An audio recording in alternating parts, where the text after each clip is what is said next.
సమయాలండి. ఈ 3 రోజులు మీ ప్రాంతాన్ని, మీ గ్రామాన్ని దేవుడు ప్రేమించి, దైవజనులను, వారి కుటుంబాన్ని ప్రేరేపించి ఈ చక్కని సభలు మరి ఇక్కడ ఏర్పాటు చేయడానికి దేవుడు ద్వారాలు తెరిచారు. ఈ 3 రోజులు దేవుడు ఎందుకు ఏర్పాటు చేశారంటే మీ ఆశీర్వాదము కొరకే. నమ్మిన వారు ఆమెన్ చెప్దాం. ఆమెన్. ఎవరి కొరకోనండి మీటింగ్లు, నాకెందుకులేండి, మా పక్క ఆవిడ కొరకు, వెనక కూర్చున్న ఆవిడ కొరకు అనుకుంటే మనకు ఆశీర్వాదం ఉండదు. ఈ మీటింగ్ నా కొరకే, నన్ను ప్రేమించే దేవుడు ఏర్పాటు చేశాడు అనే ఉద్దేశంతో మనం కూర్చుని దేవుని వాక్యంపై పరిపూర్ణమైన శ్రద్ధ ఉంచినప్పుడు దేవుడు చాలా సూటిగా మాట్లాడతాడండి. గడిచిన 2 రోజులు కూడా దేవుడు దైవజనుల ద్వారా శ్రేష్టమైన మాటలు మీకు అందించి మిమ్మల్ని బలపరిచారని నమ్ముతున్నాను. ఈ రాత్రి కాల సమయంలో కూడా దేవుడు మనల్ని దర్శించబోయే రాత్రి. హల్లెలూయా. ఒకసారట ఒక ఫ్లైట్లో ఒక 4 వ్యక్తులు, పైలట్ కాకుండా ఒక 4 వ్యక్తులు ప్రయాణం చేస్తూ ఉన్నారు. ఆ 4 వ్యక్తులు ఎవరంటే, ఒక వ్యక్తి ఏమో గుండె డాక్టర్ అంట, కార్డియాలజిస్ట్ అంటారు కదండి. గుండె జబ్బులున్న వారికి ఆపరేషన్ చేసి గుండెని బాగు చేసే డాక్టర్, చాలా ఫేమస్, చాలా ఉన్నత స్థితిలో ఉన్న డాక్టర్. గుండె జబ్బులు ఎవరు వచ్చినా ఆయన దగ్గరకు వచ్చి బాగు చేసుకొని వెళ్తూ ఉండేవారంట, బాగు చేయించుకొని. రెండో వ్యక్తి ఎవరంటే, ఒక రాకెట్ సైంటిస్ట్ అంట. అంటే కొత్త విషయాలు కనిపెట్టి కొత్త ఇన్వెన్షన్స్ చేసి ఒక నోబెల్ ప్రైజ్ సంపాదించినంత గొప్ప జ్ఞానం కలిగిన వ్యక్తి. మూడో వ్యక్తి ఏమో ఒక పాస్టర్ గారు. 4వ వ్యక్తి ఎవరంటే ఒక స్టూడెంట్, ఒక యవనస్తుడు. సరే, వీరు ఫ్లైట్లో ప్రయాణం చేసుకుంటూ వెళ్తూ ఉన్నారు. ఫ్లైట్ జర్నీ బాగానే సాగిపోతూ ఉంది. సడన్గా ఫ్లైట్ అంతా కుదుపులు ఇలా తలకిందులు అయిపోతున్నట్లుగా అనిపిస్తూ ఉంది. ఈలోపు వారికి ఫ్లైట్లో ఒక అనౌన్స్మెంట్ వినపడింది. అనౌన్స్మెంట్ ఏంటంటే, ఈ ఫ్లైట్ మరికొద్దిసేపట్లో కూలిపోబోతుంది కాబట్టి మీరు పారాచూట్లు మీకు దొరికితే వాటిని తీసుకొని బయటకు దూకేయండి అని ఒక మాట, ఒక సందేశం వినబడింది. చూడండి, అలాంటి పరిస్థితుల్లో ఎవరికైనా గుండె ఇక్కడ నుండి మోకాళ్ళకి వెళ్ళిపోద్ది కదండి, భయం వేస్తుంది. బాబాయ్ ప్రాణం పోతుందంటే ఎవరికైనా భయమే కదా. సో ఈ 4 వ్యక్తులే ఉన్నారు ఫ్లైట్లో. వెంటనే పారాచూట్లు ఎత్తుకున్నారు. 4కి 4 ఉంటే సరిపోయేది. ఇప్పుడు మన వర్షాకాలంలో ఒక్కొక్కరు ఒక్కొక్క గొడుగు వేసుకొని వెళ్ళిపోతే ఏ బాధ ఉండదు కదండి. కానీ ఇప్పుడు వాళ్ళకి 4 వ్యక్తులు ఉన్నారు, కానీ పారాచూట్లు మాత్రం 3 ఉన్నాయి. సో పారాచూట్లో ఒక్క వ్యక్తే ఆ పారాచూట్ వేసుకొని అందులోండి ఫ్లైట్లో బయటకు దూకేస్తే ఆ పారాచూట్ ఓపెన్ అవుతుంది. దాంతో జాగ్రత్తగా ఎక్కడో ఒక దగ్గర ల్యాండ్ అయ్యి వాళ్ళు ప్రాణాన్ని కాపాడుకోవచ్చు. సో 3 పారాచూట్లు ఉండగానే ఫస్ట్ ఆ కార్డియాలజిస్ట్ అన్నాను కదా, గుండె డాక్టర్ అన్నాడు, నేను ఇప్పటికి చాలామంది ఆగిపోతున్న గుండెలను నేను మళ్ళీ పనిచేసేటట్లుగా నేను చాలామందికి సహాయపడ్డాను. ఇంకా నేను ఎంతోమందికి ఉపయోగపడాలి కాబట్టి ఫస్ట్ పారాచూట్ నేను తీసుకొని దూకేస్తున్నానని వెంటనే ఆయన చేతికి దొరికిన పారాచూట్ తీసుకొని దూకేశాడు. నెక్స్ట్ ఈ సైంటిస్ట్ ఉన్నాడు. సైంటిస్ట్ అంటే చాలా జ్ఞానం కలిగిన వ్యక్తి, తెలివి కలిగిన వ్యక్తి, చాలా ముందు చూపున్న వ్యక్తి. ఈ సైంటిస్ట్ అన్నాడు, ఇప్పటికే చాలా ఇన్వెన్షన్స్ చేశాను, ఇంకా ఎన్నో చేయాలి. నేను చేయబోయే ఇన్వెన్షన్స్ ద్వారా మానవుల జీవితాలను నేను చాలా మెరుగుపరచాలని అనుకుంటున్నాను కాబట్టి నేను బ్రతకాలి ఖచ్చితంగా అని 2వ పారాషూట్ తీసుకొని వెంటనే దూకేశాడు. దూకేగానే ఎవరు మిగిలారండి? ఇంకా పాస్టర్ గారు, స్టూడెంట్, వీళ్ళిద్దరే మిగిలారు. పాస్టర్ గారు అంటున్నాడు, బాబు నేను చాలామందికి సువార్త చెప్పాను, అనేక మందిని దేవుని బిడ్డలుగా మార్చాను, ఇంకా నేను చేయవలసిన సేవ చాలా ఉంది, సువార్త ఇంకా చాలామందికి ప్రకటించాలి, నా పని చాలా ఉంది బాబు, దయచేసి నువ్వేం బాధపడకు, 3వ పారాషూట్ నేను తీసుకొని దూకేబోతున్నాను అని చెప్పాడు పాస్టర్ గారు. చెప్పగానే ఆ స్టూడెంట్ అన్నాడు, పాస్టర్ గారు మీరేం బాధపడకండి, 2 పారాషూట్లు ఉన్నాయి మన ఇద్దరి ప్రాణాలు మనం కాపాడుకోవచ్చు అన్నాడు. పాస్టర్ గారు ఆశ్చర్యంగా చూస్తున్నారు. 3 కదా పారాషూట్లు ఉంది, ఆల్రెడీ 2 పారాషూట్లు తీసుకొని దూకేశారు, ఇంకా 2 ఎక్కడి నుంచి వచ్చాయి అని పాస్టర్ గారు అడిగితే ఆ స్టూడెంట్ చెప్పిన మాట ఏంటంటే, ఇందాక రాకెట్ సైంటిస్ట్ అని ఒక అతను అన్నాడు కదండి, నాకు చాలా జ్ఞానం ఉంది, నా జ్ఞానంతో ఎన్నో కనిపెట్టాను, ఇంకా ఎన్నో కనిపెట్టబోతున్నాను అని అన్నాడు కదా. ఆ వ్యక్తి తొందరపాటులో పారాషూట్ తీసుకొని దూకబోయి నా బ్యాగ్ ఉంటే నా బ్యాక్ ప్యాక్ అది పట్టుకొని దూకేశాడండి. అందుకని ఆయన ఎక్కడో పడి అతని ప్రాణం పోయింటుంది. కానీ దేవుడైతే మన ఇద్దరికి 2 పారాషూట్లు ఇచ్చాడు, మనం క్షేమంగా భూమి మీద ల్యాండ్ అవ్వచ్చు, మన ప్రాణాన్ని మనం కాపాడుకున్నాం అనే మాట చెప్పాడు. సరే, ఆ వ్యక్తి అనుకున్నాడు, సైంటిస్ట్ నాకు చాలా జ్ఞానము ఉంది అని, తన జ్ఞానంతో తన ప్రాణాన్ని కూడా కాపాడుకోలేకపోయాడు. ఈ రోజుల్లో మనిషి అనుకుంటున్నాడు, నాకున్న తెలివితో, జ్ఞానంతో, చదువుతో, ధనంతో, అండబలంతో, కండబలంతో అన్నీ సంపాదించేసుకోగలను, దేవుడే అక్కర్లేదు అనుకుంటున్నాడు.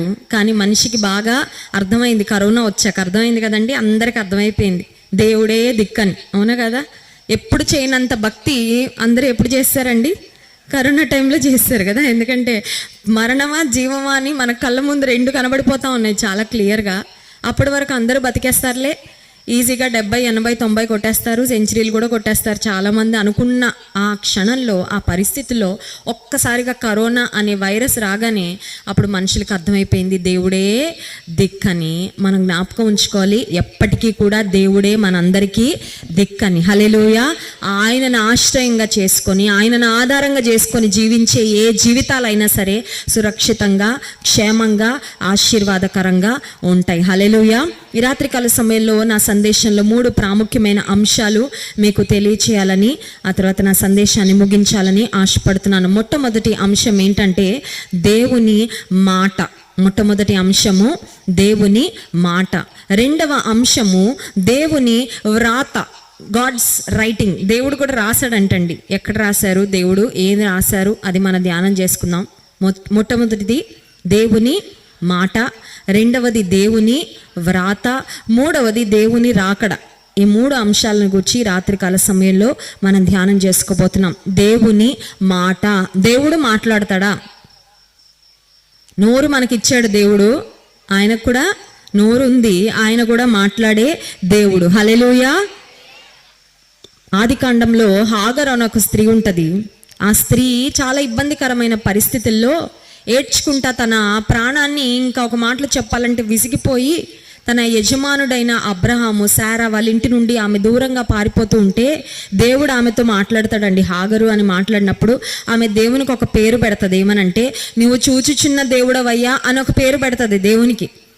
దేవా, నువ్వు నన్ను చూసావు, నన్ను ఎవ్వరు చూడకపోయినా, నన్ను ఎవరు పట్టించుకోకపోయినా నీవు నన్ను చూసావు, చూచుచున్న దేవుడవు అని ఒక పేరు పెడుతుంది హాగరు.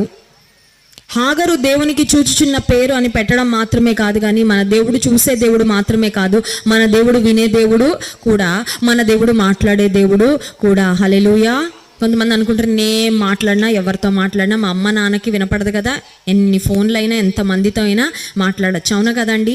ఈ రోజుల్లో సెల్ ఫోన్ వచ్చిన తర్వాత మనుషులకి కాన్వర్జేషన్ చాలా ఈజీ అయిపోయింది. అన్లిమిటెడ్ అని ఒక ప్యాక్ వేయించుకుంటే ఎంతసేపు అయినా మాట్లాడుకోవచ్చు. ఇంతకు ముందు అయితే ల్యాండ్ లైన్లు ఉండేవి, ఎవరితోనో మాట్లాడాలంటే ఆ కాల్ రావడం కొరకు వెయిట్ చేయాలి, ఒక కాల్కి కూడా చాలా డబ్బులు ఖర్చు పెట్టాల్సి వచ్చేది. ఈ రోజుల్లో ఇంటర్నెట్ వచ్చేసింది, వాట్సాప్ కాల్స్ వచ్చేసాయి, ఈజీగా ఫోన్ నంబర్లు అందరికీ దొరికేస్తూ ఉన్నాయి, అందుబాటులో ఉన్నాయి. ఎవరితో కావాలంటే వారితో, ఎలా కావాలంటే అలా, ఎంతసేపు కావాలంటే అంతసేపు మాట్లాడుతూ ఈ రోజుల్లో మనుషులు అనుకుంటున్నారు మేము మాట్లాడే సంభాషణ ఎవరికి తెలియదులే, నేను ఎవరితో సీక్రెట్గా ఏం మాట్లాడుకున్నా పర్వాలేదులే అని కొన్నిసార్లు తప్పుడు మాటలు, దేవునికి అయిష్టమైన మాటలు చాలా మాట్లాడేస్తూ ఉన్నారు. కానీ మనం జ్ఞాపకం ఉంచుకోవాలి, మన యొక్క ప్రతి సంభాషణ కూడా దేవుడు చాలా జాగ్రత్తగా వింటాడు. సో దేవుడు చూచుచున్న దేవుడు, దేవుడు వినే దేవుడు. మూడో అంశం ఏంటంటే దేవుడు మాట్లాడే దేవుడు కూడా. దేవుని మాటలు మనకి ఎక్కడ దొరుకుతాయి? దేవుని మాటలు మనకి ఎక్కడ దొరుకుతాయి అంటే దేవుని గ్రంథంలో దేవుని మాటలు దొరుకుతాయి. హల్లెలూయా. దేవుని గ్రంథం నీ చేతిలో ఉందా? దేవుని గ్రంథం నీ చేతిలో ఉన్నందుకు నువ్వు ఎంత సంతోషిస్తున్నావు? ఈ దేవుని గ్రంథాన్ని నువ్వు ఎంత ప్రేమిస్తున్నావు? ఒక దైవజనుడు అన్నాడు, ఈ బైబిల్ గ్రంథము దేవుడు మానవాళికి ఇచ్చిన ఒక ప్రేమ లేఖ అంటండి. దేవుడు ఎంత మనల్ని ప్రేమిస్తున్నాడో తన దివ్య గ్రంథమైన బైబిల్లో రాసి పెట్టారు. God's word is full of God's love. దేవుని వాక్యంలో దేవుని ప్రేమ సమృద్ధిగా మనకి కనబడుతుంది. దేవుని ప్రణాళికలు మనకు అర్థమవుతాయి, దేవుని హృదయం మనకి అర్థమవుతుంది. దేవుడు చాలా సూటిగా తన వాక్యము ద్వారా మనతో మాట్లాడే దేవుడు. దేవుని వాక్కు ఎలాంటిదంటే శక్తి కలిగిన వాక్కు. హల్లెలూయా. దేవుని వాక్కు మనం మాట్లాడే ఊరికే క్యాజువల్ కాన్వర్సేషన్ లాంటిది కాదండి. కొంతమంది పరిశోధకులు ఒక పరిశోధన చేసి చెప్పిన మాట ఏంటంటే, పురుషులట రోజుకి 20,000 పదాలు మాట్లాడతారంట, స్త్రీలు రోజుకి 50,000 పదాలు మాట్లాడతారంట. అని స్త్రీలు ఎక్కువనే మాట్లాడతారు కదా, ఎందుకంటే మరి భర్తతో మాట్లాడాలి, పిల్లలతో మాట్లాడాలి, ఇల్లంతా చక్కబెట్టాలి, కాబట్టి మనం ఎక్కువనే మాట్లాడతాం. కానీ కొంతమంది ఉంటారు చాటర్ బాక్స్లు, వాళ్ళకి ఇక మాట్లాడుతూనే ఉంటారు, నోరు మాత్రం నొప్పి పుట్టదన్నమాట, మాట్లాడుతూనే ఉంటారు కదండి. మనం మాట్లాడినట్లుగా అనాలోచితంగా, తొందరపాటుతో, లేకపోతే ఉపయోగం లేని, తర్వాత ఇళ్లను కాపురాలను కూల్చే మాటలు కాదు దేవుడు మాట్లాడే మాటలు. దేవుని మాటలు శక్తి కలిగిన మాటలు. శూన్యములో నుండి కలుగును గాక అనగానే ఈ సృష్టి అంతటిని కలుగ చేసిన మాటలు దేవుని మాటలు. హల్లెలూయా. అయితే ఈ దేవుని మాటలు ఇంత చక్కగా మన చేతుల్లో ఉండగా, ఈ దేవుని మాటలను నువ్వు ఎంత బాగా చదువుతున్నావు, ఈ దేవుని మాటలను ఎంత శ్రద్ధగా నువ్వు చదువుతున్నావు. చాలామంది అనుకుంటారు బైబిల్ ఎప్పుడు మా దగ్గరే ఉంటుందిలేండి, బైబిల్లో చెప్పడానికి, దేవుని వాక్యాన్ని బోధించడానికి సేవకులు కూడా మాకు ఎప్పుడు అందుబాటులోనే ఉంటారు కాబట్టి దేవుని గ్రంథం ఎప్పుడైనా చదువుకోవచ్చులేండి అని చాలామంది దేవుని గ్రంథానికి, దేవుని మాటలకు విలువ ఇవ్వట్లేదండి. విలియం మెక్ఫర్సన్ అనే ఒక వ్యక్తి ఒక కన్స్ట్రక్షన్ కంపెనీలో ఉద్యోగం చేస్తూ ఉండేవాడు. కన్స్ట్రక్షన్ కంపెనీలో ఉద్యోగం చేస్తూ ఉన్నప్పుడు కొన్ని ప్రాంతాలలో కొండలను కొన్ని బాంబ్స్ పెట్టి వాటిని ఎక్స్ప్లోడ్ చేసి ఆ తర్వాత అక్కడ కొన్ని కట్టడాలను కడుతూ ఉండేవారు. అలాంటి సమయంలో ఈ వ్యక్తి ఉద్యోగంలో పనిలో చాలా బిజీగా ఉండగా ఒకసారి ఒక కొండను పేల్చడానికి వారు ఒక ఎక్స్ప్లోషన్ చేసినప్పుడు, ఆ బాంబు పేలినప్పుడు ఆ ఫైర్ ఇతనికి కూడా వచ్చి ఇతను కూడా ఎఫెక్ట్ అయ్యి ఆ ఎక్స్ప్లోషన్లో ఈ వ్యక్తి తన 2 కళ్ళు పోగొట్టుకున్నాడు. తన దేహంలో కూడా చాలా భాగం కాలిపోయింది. బట్ థ్యాంక్ గాడ్ సజీవంగా ఉన్నాడు. ప్రాణం అయితే దేవుడు అతనికి ఉంచాడు. సరే, ఈ వ్యక్తికి ఇంత భయంకరమైన యాక్సిడెంట్ జరిగిన తర్వాత హాస్పిటల్కి వెళ్ళి ట్రీట్మెంట్ చేయించుకుంటే డాక్టర్స్ అన్నారు 2 చేతులు పనిచేయవు, ఆర్టిఫిషియల్ హ్యాండ్స్ లిమ్స్ పెట్టించుకోవాలి, అంటే చెక్క చేతులు పెట్టించుకోవాలి, ఈ చేతులు అయితే ఇక పనిచేయవని చెప్పారు. 2 కళ్ళు కూడా పోయాయి. సో ఈ వ్యక్తికి అలాంటి భయంకరమైన పరిస్థితుల్లో దేవుని వాక్యం చదవాలి అనే ఒక ఆశ కలిగిందండి. దేవుని వాక్యం నేను ఎలా అయినా చదవాలి. ఎలా చదువుతాడు? 2 కళ్ళు లేవు, కంటి చూపును కోల్పోయాడు, 2 కళ్ళు లేవు, చదవలేడు, చూసి చదవలేడు. సరే, పోనీ చేతులతో చదువుదామా అంటే కొన్నిసార్లు కంటి చూపు లేని వారు బ్రెయిల్లీ లిపి అంటారు కదండి. బ్రెయిల్లీ లిపి అంటే అక్షరాలు పైకి ఉబ్బినట్లుగా ఉంటాయి, వాటితో ఇలా టచ్ చేసి ఓకే ఇది ఏ బి ఆ అనే అక్షరాలని వాళ్ళు అలా స్పర్శ ద్వారా తెలుసుకొని చదువుతూ ఉంటారు. సరే, పోనీ అలా చదువుదామంటే చేతులు కూడా లేవు, చెక్క చేతులు పెట్టుకున్నాడు, వాటిలో కూడా స్పర్శ ఉండదు.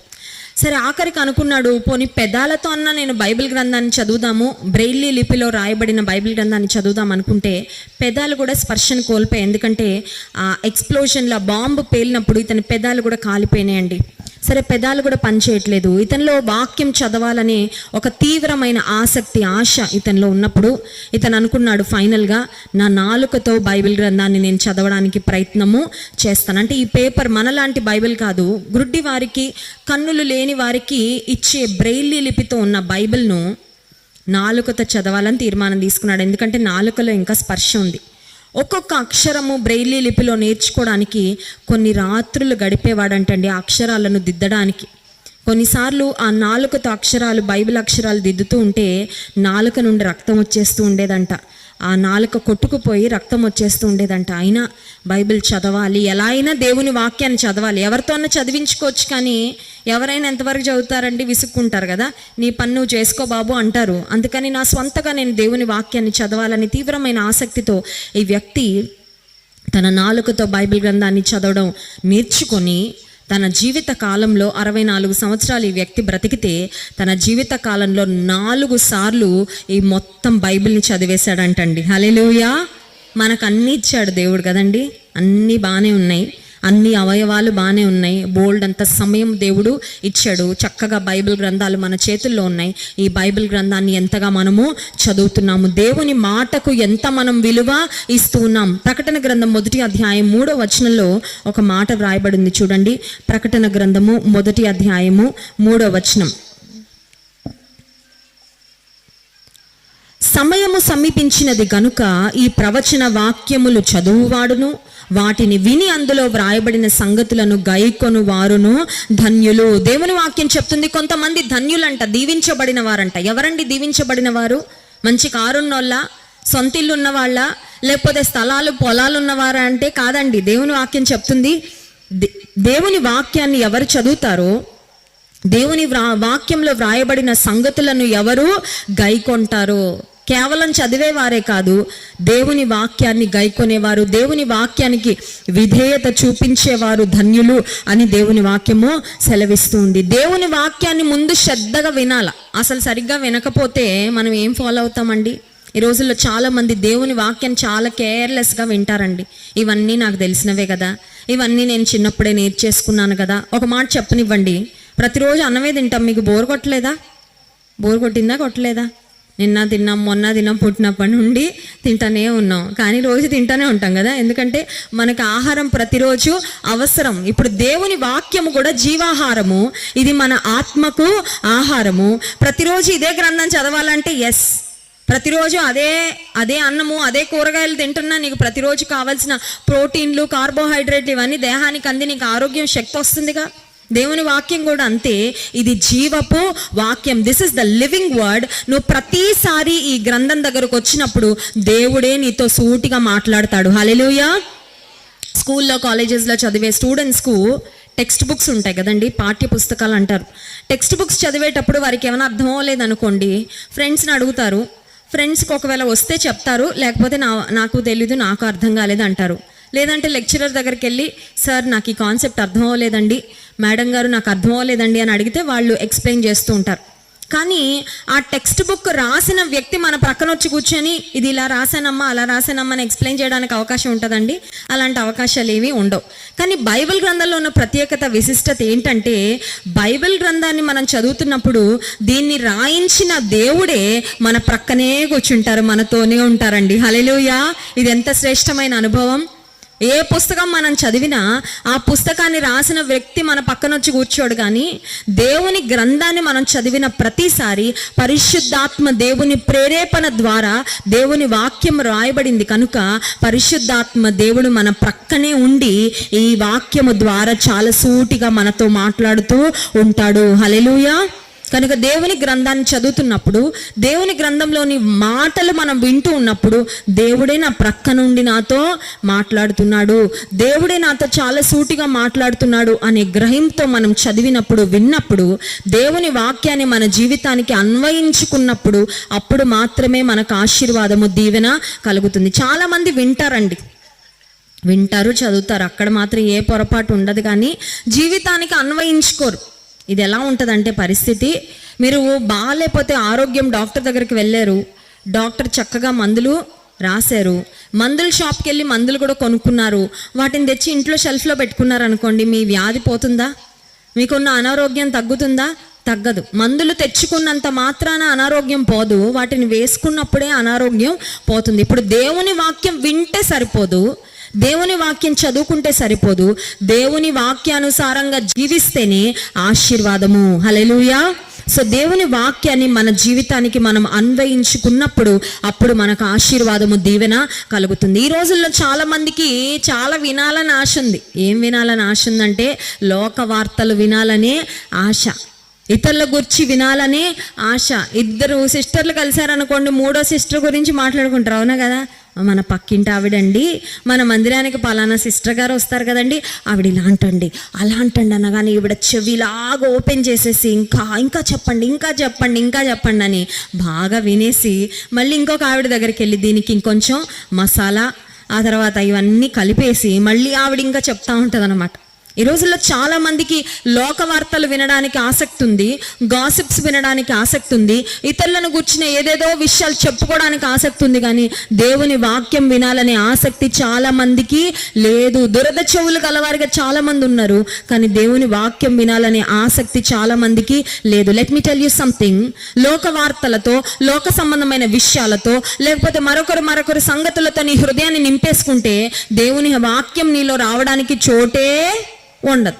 కొంతమంది ఒక మాట అంటూ ఉంటారు, నాకు అసలు వాక్యం గుర్తుండట్లేదండి, అసలు జ్ఞాపకం ఉండట్లేదండి. మొన్న ఆదివారం పాస్టర్ గారు ఏం చెప్పారండి? ఏదో చెప్పారండి, కానీ చాలా బాగా చెప్పారండి. నిన్న శరత్ గారు ఏం చెప్పారండి? వాక్యం ఏదో చెప్పారండి, కానీ సూపర్గా చెప్పారండి. ఏం చెప్పారంటే తెలీదు, గుర్తుండదు కదండి. ఆ కూర్చున్నంతసేపు విన్నట్టే ఉంటారు, తల ఊపుతానే ఉంటారు, చక్కగా ఆసక్తిగా ఉన్నట్లే ఉంటారు, కానీ దేవుని వాక్యం మాత్రం లోపల వెళ్ళలేదు. కారణం ఏంటంటే లోపలంతా వేరే ఇన్ఫర్మేషన్ అంతా నిండిపోయింది. దేవుని సన్నిధానానికి రాకముందు ఒకటి జ్ఞాపకం ఉంచుకోవాలి, అదేంటంటే మనలో డంప్ అయిన అన్నెసెసరీ ఇన్ఫర్మేషన్ ఏదైతే ఉందో అదంతా డిలీట్ చేసేయాలండి. హల్లెలూయా. ఇంటిని చెత్తతో నింపుకుంటే ఇంట్లో విలువైన వస్తువులు పెట్టుకోవడానికి స్థలం ఉంటుందా? చెత్తతో నింపేసుకున్నాం, ఇల్లంతా ఖాళీ ఉంటుందండి. ఇప్పుడు ఇంట్లోకి విలువైన బీరువాలో లేకపోతే ఇంట్లోకి విలువైన ఫర్నిచర్ తెచ్చుకోవాలనుకున్నాము, అప్పుడు ఏం చేయాలా? ముందు ఇంట్లో ఉన్న చెత్త అంతా తీసి బయట పారవేయాలా. విశ్వాసం కూడా అది నేర్చుకోవాలండి. దేవుని బిడ్డలుగా, దేవునికి ఇష్టలుగా జీవించాలంటే ఒక నేర్చుకోవాలి. అదేంటంటే నీలోకి చెత్త చాలా వెళ్ళిపోయింది. నువ్వు చూస్తున్న వ్యర్థమైన దృశ్యాలను బట్టో, నీ సెల్ ఫోన్లో నువ్వేవి క్లిక్ చేస్తున్నావు ఆ వీడియోస్ని బట్టో, లేకపోతే ఇతరులు నీకు చెప్తున్న మాటలను బట్టో నీలో నీకు అవసరం లేని నిరుపయోగమైన నిన్ను పాడు చేసే చెత్త చాలా చేరిపోయింది. ఆ చెత్త అంతా తీసేస్తే తప్ప విస్తారమైన వెండి బంగారం కంటే విలువైన దేవుని వాక్యము ద్వారా నీ హృదయాన్ని నింపుకోవడానికి అవకాశము ఉండదు. ఎంతమంది చెత్త తీసేసుకోవడానికి ఇష్టపడుతున్నారండి? ఒకసారి స్తోత్రం చెప్దాం. హల్లెలూయా. డాక్టర్స్ అంటారు వారంలో ఒక రోజు అంట ఉపవాసం ఉండాలంట. వారంలో ఒక రోజు ఉపవాసము ఉండాల. ఎందుకు ఉపవాసం ఉండాలంటే బాడీలో డీటాక్సిఫికేషన్ అనే ఒక ప్రాసెస్ అవుతుందంటండి. డీటాక్సిఫికేషన్ అంటే అర్థం ఏంటంటే బాడీలో కొన్ని విష పదార్థాలు, వ్యర్థ పదార్థాలు కొన్ని తయారవుతాయంట మన దేహంలో. ఆ వ్యర్థ పదార్థాలన్నీ ఎప్పుడు దేహంలో నుండి బయటకు వెళ్తాయంటే ఒక పూట లేకపోతే ఒక రోజు మనం బాడీకి బ్రేక్ ఇచ్చేసి లోపలికి ఏం పంపించకపోతే ఆ విష పదార్థాలు ఎక్కడెక్కడ ఉన్నాయో బాడీ అవన్నీ కలెక్ట్ చేసుకొని దేహంలో ఉండి వాటిని బయటకు పంపించేయడం ద్వారా మనం ఆరోగ్యంగా ఉంటాము. ఇప్పుడు దేవుని సన్నిధిలో ఆత్మీయంగా ఎలా డీటాక్సిఫై అవ్వాలంటే దేవునితో నువ్వు ఏకాంతముగా సమయము గడపటము ద్వారా. ఎన్నో అమూల్యమైన మాటలు ఇక్కడ నేర్చుకుంటున్నారు, మంచిదే. ఇక్కడ నేర్చుకుంటున్న మాటలన్నీ మళ్ళీ ఇంటికి వెళ్ళి మోకాళ్ళ మీద పడి, ప్రభా నువ్వు నాతో ఇలా మాట్లాడావయ్యా, ఈ విషయాన్ని నేను తొలగించుకుంటాను, ఈ విషయంలో నన్ను నేను సవరించుకుంటా ప్రభా, నీకు ఇష్టంగా నా జీవితాన్ని మలుచుకుంటానని నీవు దేవుని సన్నిధిలో మోకాళ్ళపై పడినప్పుడు, ఆయన సన్నిధిలో ఆయన సహాయం కొరకు వేడుకున్నప్పుడు నీ జీవితాన్ని సవరించి ఆశీర్వాదకరమైన విధానంలో నిన్ను దేవుడు నడిపిస్తాడు. హల్లెలూయా. దేవుని వాక్కు అనే మాట చెప్పాను కదండి. దేవుని వాక్యంలో మనకేం కనబడుతుందంటే దేవుని ప్రేమ కనబడుతుంది. నాకు అసలు ప్రేమే వద్దండి అన్న వాళ్ళు ఎవరైనా ఉన్నారా? ప్రేమ అంటే తల్లి ప్రేమ, తండ్రి ప్రేమ, భర్త ప్రేమ, భార్య ప్రేమ, బిడ్డల ప్రేమ, అన్నదమ్ముల ప్రేమ, అక్క చెల్లెల ప్రేమ, స్నేహితుల ప్రేమ. అసలు నాకు ఏ ప్రేమ వద్దండి, ప్రేమ అంటేనే నాకు పడదనే వాళ్ళు ఎవరైనా ఉన్నారండి? అలా ఉన్నారంటే మీతో ఏదో పెద్ద ప్రాబ్లం ఉందని కదండి. From the um to the tomb, పుట్టిన పసిబిడ్డ దగ్గర నుండి చనిపోయే వ్యక్తి వరకు కూడా ప్రతి ఒక్కరికి ప్రేమ కావాలి. కానీ ఈ లోకంలో అన్నీ కల్తీ అయిపోతున్నట్లే ప్రేమ కూడా చాలా కల్తీలు కదండి. కల్తీ ప్రేమలు ఎక్కువైపోయినాయి. నా దగ్గరికి చాలామంది యవ్వనస్తురాండ్రు వస్తూ ఉంటారు. అది చెప్పే ఒక ప్రాబ్లం ఏంటంటే, నన్ను ప్రేమించానన్న దగ్గరకు వచ్చాడక్క, నన్ను ప్రేమించానని ఈ అమ్మాయి చెప్పిందక్క, నమ్మించి నన్ను మోసము చేశారు. ప్రేమ అని చెప్పారు, నమ్మించారు, కానీ నిజంగా వాళ్ళలో ప్రేమ లేదు. నేను అమెరికాలో సాఫ్ట్వేర్ ఇంజనీర్గా ఉద్యోగం చేస్తున్న రోజుల్లో ఒక సహోదరి వాళ్ళ కుమారుడు వారి సాక్ష్యం చెప్పారండి. చిన్న బాబుంది ఉన్నాడు ఆమెకు. ఆమె చెప్పిన మాట ఏంటంటే, నేను కేరళ రాష్ట్రానికి చెందిన వ్యక్తిని, నాకు అసలు వివాహం చేసుకోవాలనే ఆసక్తి కూడా లేదు, కానీ ఒక వ్యక్తి నా వెనకాల 15 years పడ్డాడు. సిస్టర్, 15 సంవత్సరాలు నిన్ను ప్రేమిస్తున్నాను, నిన్నే పెళ్లి చేసుకుంటాను, నిన్ను చాలా బాగా చూసుకుంటానని నమ్మించాడంటండి. 15 సంవత్సరాలు వెనకబడ్డాడంట. ఆఖరికి వీళ్ళ తల్లిదండ్రుల దగ్గరకు వచ్చాడంట, వాళ్ళని కన్విన్స్ చేశాడంట. వివాహం చేసుకొని అమెరికా తీసుకొచ్చాడు.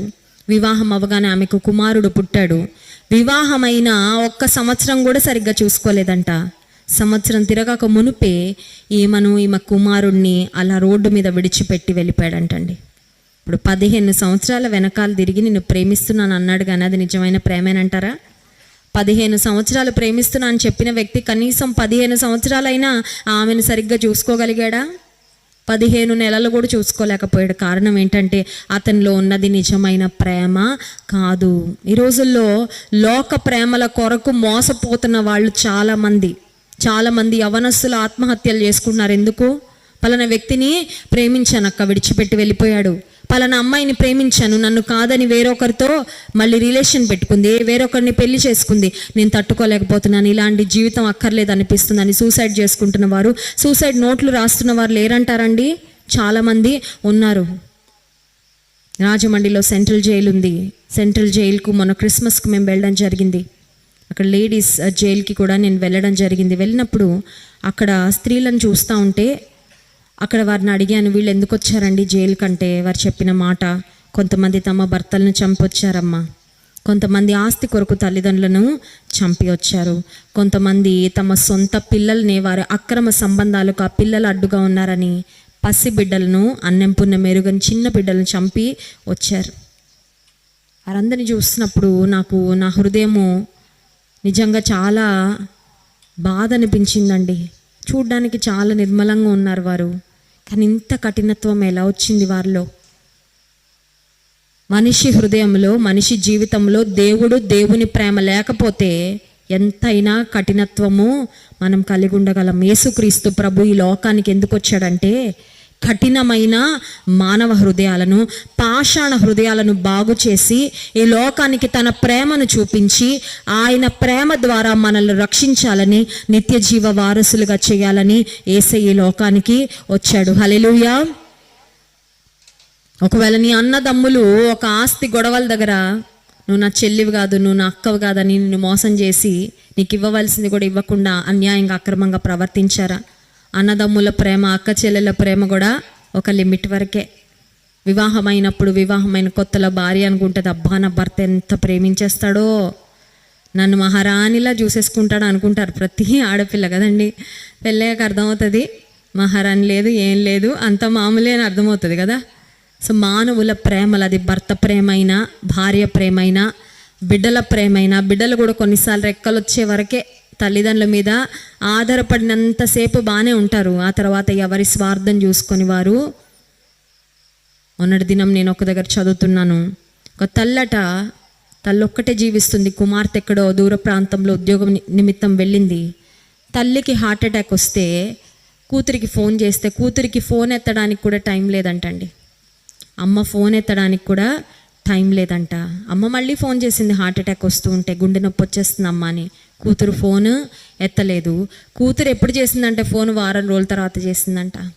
ఈలోపు ఈ తల్లిని ఎవరు చూసుకున్నారంటే పక్కింటి అమ్మాయి ఈ తల్లిని చూసి, ఆమె పరిస్థితిని చూసి ఆమెను హాస్పిటల్కి తీసుకెళ్ళి అంతా చేయించుకొని వచ్చాక వారం రోజుల తర్వాత చాలా తీరిగ్గా కూతురు ఫోన్ చేసి, ఏమైందమ్మా, ఎలా ఉన్నావు?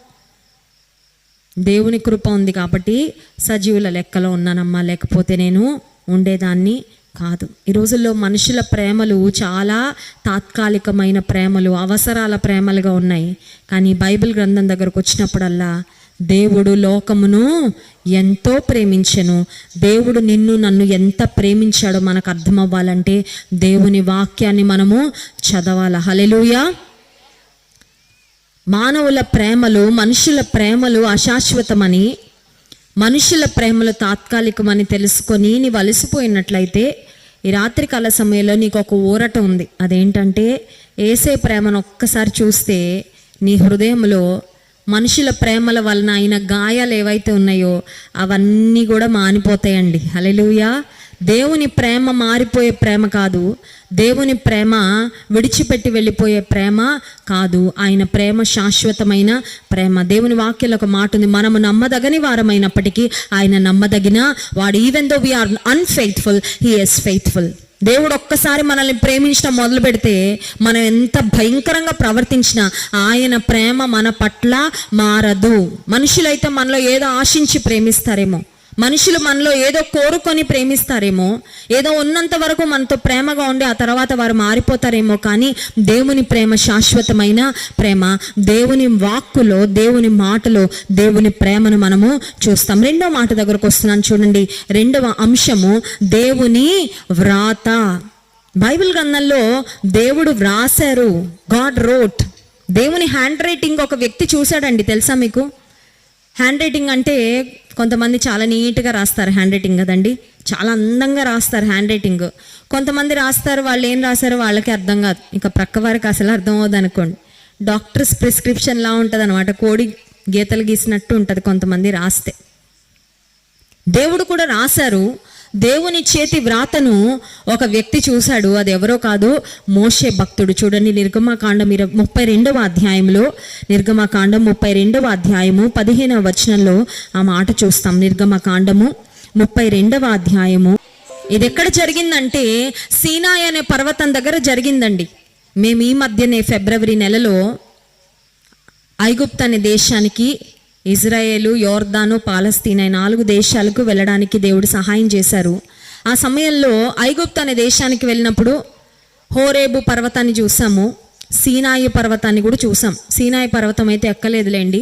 సీనాయి పర్వతం ఎక్కాలంటే అంత ఈజీ కాదు, చాలా స్టీప్గా ఉంటుంది, చాలా కష్టము, ఒంటెల మీద వెళ్ళాలి. ఆ రోజుల్లో మోషే భక్తుడు కాలినడకతో ఎలా ఎక్కాడో నిజంగా ఆశ్చర్యమే. దేవుడు మోషేతో, పైకి రా మోషే, నేను నీతో మాట్లాడాలి, నేను ఆ ప్రజలకు 10 ఆజ్ఞలు ఇవ్వాలని దేవుడు మోషేని పిలిచినప్పుడు ఇశ్రాయేలీలందరూ కొండ కింద ఉన్నారండి. మోషే ఒక్కడే సీనాయి పర్వతాన్ని ఎక్కి వెళ్ళిన తర్వాత నిర్గమకాండం 20వ అధ్యాయంలో దేవుడు తన ప్రజలకు ఇచ్చిన 10 ఆజ్ఞలు అక్కడ చాలా స్పష్టంగా మనం గమనిస్తాం. మోషేకు దేవుడిచ్చిన 10 ఆజ్ఞలు, ఆ 10 ఆజ్ఞలు దేవుడే 2 రాతి పలకల పైన ఆయన చేవ్రాతతో రాసిన 10 ఆజ్ఞలంట. ఇప్పుడు దేవుడే ఎందుకు రాశాడు? Why did God write the 10 commandments? 10 ఆజ్ఞలను దేవుడు ఎందుకు రాశారంటే మనందరం పాటించాలని రాశాడు. రోడ్ల మీద చూడండి, కొన్నిసార్లు కొన్ని బోర్డ్స్ మనకు కనబడతా ఉంటాయి. డేంజరస్ కర్వ్, గో స్లో అని ఉంటుంది ఒక బోర్డు, చూసారండి? ఈ మలుపు చాలా ప్రమాదకరమైన మలుపు, ఇక్కడ కొంచెం నెమ్మదిగా వెళ్ళండి అని రాస్తారు కొన్ని దగ్గరలు, చూసారా మీరు? ప్రమాదకరమైన మలుపు, నెమ్మదిగా వెళ్ళండి అనే బోర్డు చూసి కూడా కొంతమంది తుంటరు యవనస్తులు ఉంటారు, వాళ్ళు అనుకుంటారు ఆ బోర్డులో ఎవరికొరకో పెడతారులేండి, మనకెందుకులే, స్పీడ్గా వెళ్ళిపోదామని వెళ్ళారనుకోండి, ఆ మలుపు దగ్గర సడన్గా స్కిడ్ అయితే పడారంటే వాళ్ళ సరదా అంతా తీరిపోద్ది, అవునా కాదా? ఏ కాలో ఏ చేయో విరిగిన తర్వాత అర్థమవుతుంది, ఓహో ఈ బోర్డు ఇందుకు పెట్టారన్నమాట. కొన్ని దగ్గరలా రాస్తూ ఉంటారు కొన్ని బోర్డ్స్, ఇక్కడ ఆగాలి, ఇక్కడ నెమ్మదిగా వెళ్ళండి. ఆ నోటీస్ బోర్డ్స్ లేకపోతే అక్కడ రాయబడిన సిగ్నల్స్ వాటిని ఫాలో అవ్వకపోతే మనకే ప్రమాదం. దేవుడు కూడా తన దివ్య గ్రంథంలో తన ప్రజలు ఏం చెయ్యాలో ఏమి చేయకూడదో చాలా స్పష్టంగా రాశారు. ఒక ఫ్రిడ్జ్ మీరు కొన్నప్పుడు లేకపోతే ఏదైనా ఒక ఎలక్ట్రానిక్ అప్లయన్స్ మనం కొన్నప్పుడు దాంతోపాటు ఒక మాన్యువల్ ఇస్తారండి. అందులో ఏం చేయొచ్చు ఏం చేయకూడదో రాయబడి ఉంటాయి. ఫర్ ఎగ్జాంపుల్ ఒక ఫ్రిడ్జ్ కొన్నాం అనుకోండి, దాంతోపాటు ఒక మాన్యువల్ ఉంటుంది, ఒక పుస్తకం ఉంటుంది, దానిలో రాస్తారు వేడి వేడి పదార్థాలను ఫ్రిడ్జ్లో పెట్టద్దు అని. మీరు పెట్టారనుకోండి మీ ఫ్రిడ్జ్ పాడైపోద్ది, అంతే కదా. కరెంటు వస్తువులు ఏదైనా మనం కొన్నప్పుడు పిల్లలు వీటిని ముట్టకూడదు, మైక్రోవేవ్ ఆన్ చేసినప్పుడు ఆ మూత తీయకూడదు, ఇవన్నీ రాస్తారు. ఎందుకు రాస్తారంటే వాటిని మనం పాటించడం వల్ల మనకు ఉపయోగం కానీ వాడికి కాదు ఉపయోగం. ఇప్పుడు ఈ జీవితము, దేవుడు ఈ జీవితాన్ని మనకిచ్చాడు. ఈ జీవితాన్ని ఎలా బ్రతకాలో, ఏం చేయొచ్చో ఏం చేయకూడదో కూడా దేవుడు చాలా స్పష్టంగా తన సేవకుడైన మోషేకు 10 ఆజ్ఞల రూపంలో ఆయన సీనాయి పర్వతం మీద ఇచ్చారు. ఇప్పుడు దేవుడిచ్చిన 10 ఆజ్ఞలు ఇశ్రాయేల్ దేశంలో అట యూదులకు ఒక సాంప్రదాయం ఉంటుంది. అదేంటంటే వారింట్లో చిన్న బిడ్డలకు సహా బైబిల్లోని మొదటి 5 గ్రంథాలు మొత్తం కంఠస్థం చేయిస్తారంటండి. బైబిల్లో మొదటి 5 గ్రంథాలను తోరా అంటారు. ఈ 5 గ్రంథాలను ప్రతి చిన్న బిడ్డకు కూడా కంఠస్థం చేయించేస్తారంట. 10 ఆజ్ఞలు కూడా ప్రతి ఒక్కరికి కంఠస్థము వచ్చు. యేసు ప్రభు ఈ లోకంలో జీవించిన కాలంలో ఒక వ్యక్తి యేసే దగ్గరకు వచ్చి అడిగాడు, యేసు ప్రభువా, ఈ 10 ఆజ్ఞలలో ఏది ప్రాముఖ్యమైన ఆజ్ఞ? అన్నీ ఇంపార్టెంటేనా లేకపోతే వీటిలో ఇంకా ప్రాముఖ్యమైనవి ఏమైనా ఉన్నాయా అని అంటే యేసే చెప్పిన మాట ఏంటంటే, నీ దేవుడైన యెహోవాను నీ పూర్ణ మనస్సుతో, నీ పూర్ణ జ్ఞానముతో, నీ పూర్ణ బలముతో, నీ పూర్ణ వివేకముతో ప్రేమించవలెను అనియు నిన్ను వలె నీ పొరుగు వారిని ప్రేమించవలెను అని 2 ఆజ్ఞలుగా ఈ 10 ఆజ్ఞలను దేవుడు ఒక మాటలో చెప్పాలంటే సింప్లిఫై చేసి చెప్పారండి. యేసయ్య 10 ఆజ్ఞలలో మొదటి ఆజ్ఞ ప్రాముఖ్యం, ఆ తర్వాత 5వ ఆజ్ఞ ప్రాముఖ్యం అలా చెప్పలేదు. కానీ ఈ 10 ఆజ్ఞలను కూడా ఒక మాటలో చెప్పాలంటే సమ్మరైజ్ చేసి సింప్లిఫై చేసి 2 ఆజ్ఞలుగా యేసుక్రీస్తు ప్రభు వారు చెప్పారు. యేసయ్య చెప్పిన మొదటి మాట ఏంటంటే, నీ దేవుణ్ణి పూర్ణ హృదయముతో నీవు ప్రేమించాలి. ఈ ఆజ్ఞలో, ఈ 10 ఆజ్ఞలలో ఒక మాటలో చెప్పాలంటే మొట్టమొదటి ఆజ్ఞలు అన్ని దానిలో ఇమిడున్నాయి. నేను తప్ప వేరొక దేవుడు నీకు ఉండకూడదు. చూడండి నిర్గమకాండం 20వ అధ్యాయంలో దేవుడిచ్చిన మొట్టమొదటి ఆజ్ఞ 2వ వచనం, నీ దేవుడైన యెహోవాను నేనే దాసుల గృహమైన ఐగుప్తు దేశముల నుండి నిన్ను వెలుపలికి రప్పించి తిని, నేను తప్ప వేరొక దేవుడు నీకు ఉండకూడదు. పైన ఆకాశం అందే గాని క్రింద భూమి అందే గాని భూమి క్రింద నీళ్ళ అందే గాని ఉండు దేని రూపమునైనను విగ్రహమునైనను నీవు చేసుకొనకూడదు, వాటికి సాగిలపడకూడదు, వాటిని. సో ఈ మొట్టమొదటి 3 ఆజ్ఞలు కూడా నీ దేవుడైన యెహోవాను నీవు పూర్ణ హృదయముతో ప్రేమించాలి అనే ఆజ్ఞలో సంక్షిప్తమై ఉంటే, నిన్ను వలె నీ పొరుగు వారిని ప్రేమించు అని యేసయ్య చెప్పిన ఆజ్ఞలో నీ పొరుగు వారిని నువ్వు ప్రేమిస్తే వారి దగ్గర ఏమన్నా దొంగిలిస్తామండి? మన పొరుగు వారిని మనం ప్రేమిస్తే వారి దగ్గర ఏమైనా దొంగిలిస్తామా? దొంగిలించాం. మన పొరుగు వారిని ప్రేమిస్తే వారి మీద అబద్ధ సాక్ష్యం పలుకుతామా? పలకం. మన పొరుగు వారిని ప్రేమిస్తే వారికి వ్యతిరేకంగా విరోధంగా ఏ పాపము కూడా మనము చేయము. నీ పొరుగు వాని దగు దేనినైనాను ఆశించకూడదు అన్నాడు. పొరుగు వారిని ప్రేమిస్తే నా పొరుగు వారిని ఆశీర్వాదం నా పొరుగు వానిది, నా ఆశీర్వాదం నాది. వాళ్ళ ఆశీర్వాదాన్ని నేను ఆశించను. వారి ఆశీర్వాదాన్ని బట్టి దేవునికి స్తోత్రం అని నువ్వు స్తుతిస్తావు తప్ప వారి ఆశీర్వాదాన్ని బట్టి నువ్వు మత్సరపడో, దాన్ని నీ సొంతం చేసుకోవాలనో ఒక తప్పుడు ఆలోచన అనేది నీలోకి ఖచ్చితంగా రాదు. ఈ రోజుల్లో మనిషి జీవితం ఎలా అయిపోయిందంటే మన దగ్గర ఉన్న వాటితో మనం ఆనందంగానే ఉంటాం. ఎప్పటి వరకు అంటే మన దగ్గర లేనిదేదో పక్కనోడి దగ్గర కనబడుతుంది అప్పటిదాకా. అవునా కదా? మన ఇల్లును బట్టి దేవుడు కొత్త ఇల్లు ఇవ్వగానే దేవానికి స్తోత్రాలని చక్కగా దైవజన్ని పిలిపించుకొని గృహప్రవేశం చేసుకొని చిన్న ఇంట్లో ఉంటే పెద్ద ఇల్లు ఇచ్చావు ప్రభా అని దేవుని స్తుతిస్తాం. ఇంట్లో ఉన్నంత వరకు బాగానే ఉంటుంది. ఇంత లోపల మీ ఫ్రెండ్ పిలుస్తుంది, మేము కొత్త ఇల్లు కట్టుకున్నాం ఒకసారి మా ఇంటికి రాని. అక్కడికి వెళ్ళి చూడగానే మన ఇంటికంటే ఇంకొంచెం బాగా కనబడుతుంది. ఇంకా అప్పటి నుంచి ఇల్లు నచ్చదనమాట. చిచ్చి నా ఇల్లు ఏమిల్లు, దేవుడు వాళ్ళకి ఎంత మంచి ఇల్లు ఇచ్చాడు. సరే, దేవుడు ఒక బైక్ ఇవ్వగానే సంతోషపడతావు, దేవానికి స్తోత్రాలయ్యా ఈ బైక్తో నీ సన్నిధానానికి నేను వస్తాను, ఏ ఆదివారం కూడా నీ మందిరానికి వెళ్ళడం మానను అని ప్రభువును స్తుతించి ఆనందంగా ఉంటావు. ఆ ప్రక్కన వాళ్ళు ఎవరో బుల్లెట్ కొనుక్కుంటారండి. ఇంకా అది చూడగానే బాధ మొదలవుతుంది మనోడికి. ఇది ఒక బైకేనా, ఇది ఒక బండేనా? దేవుడు ఆశతో ఎదురు చూసి ప్రార్థన చేసిన తర్వాత ఒక బిడ్డనిస్తాడు. అబ్బా దేవానికి స్తోత్రాలయ్య ఒక బిడ్డను ఇచ్చావు, నీకు వందనాలని సంతోషంగా ఉంటావు ఆ బిడ్డతో. ఈ లోపల ఎవరో వచ్చి అంటారు, ఒక్క బిడ్డేనా, ఇద్దరు ఉండాలి కదా, ఒకరికి ఇంకొకరు తోడు ఉండాలి కదా అనగానే ఈవిడకి బాధ మొదలవుతుంది అనమాట. ఇచ్చిన ఆశీర్వాదాన్ని బట్టి ఆనందించడం మానేసి ఏది లేదో దాని కొరకు ఆలోచన, బాధ, తాపత్రయం ఇది ఎక్కువైపోతూ ఉంటుంది. నీ పొరుగు వాని దగు దేనినైనానో ఆశించకూడదు అంటే అర్థం ఏంటో తెలుసా?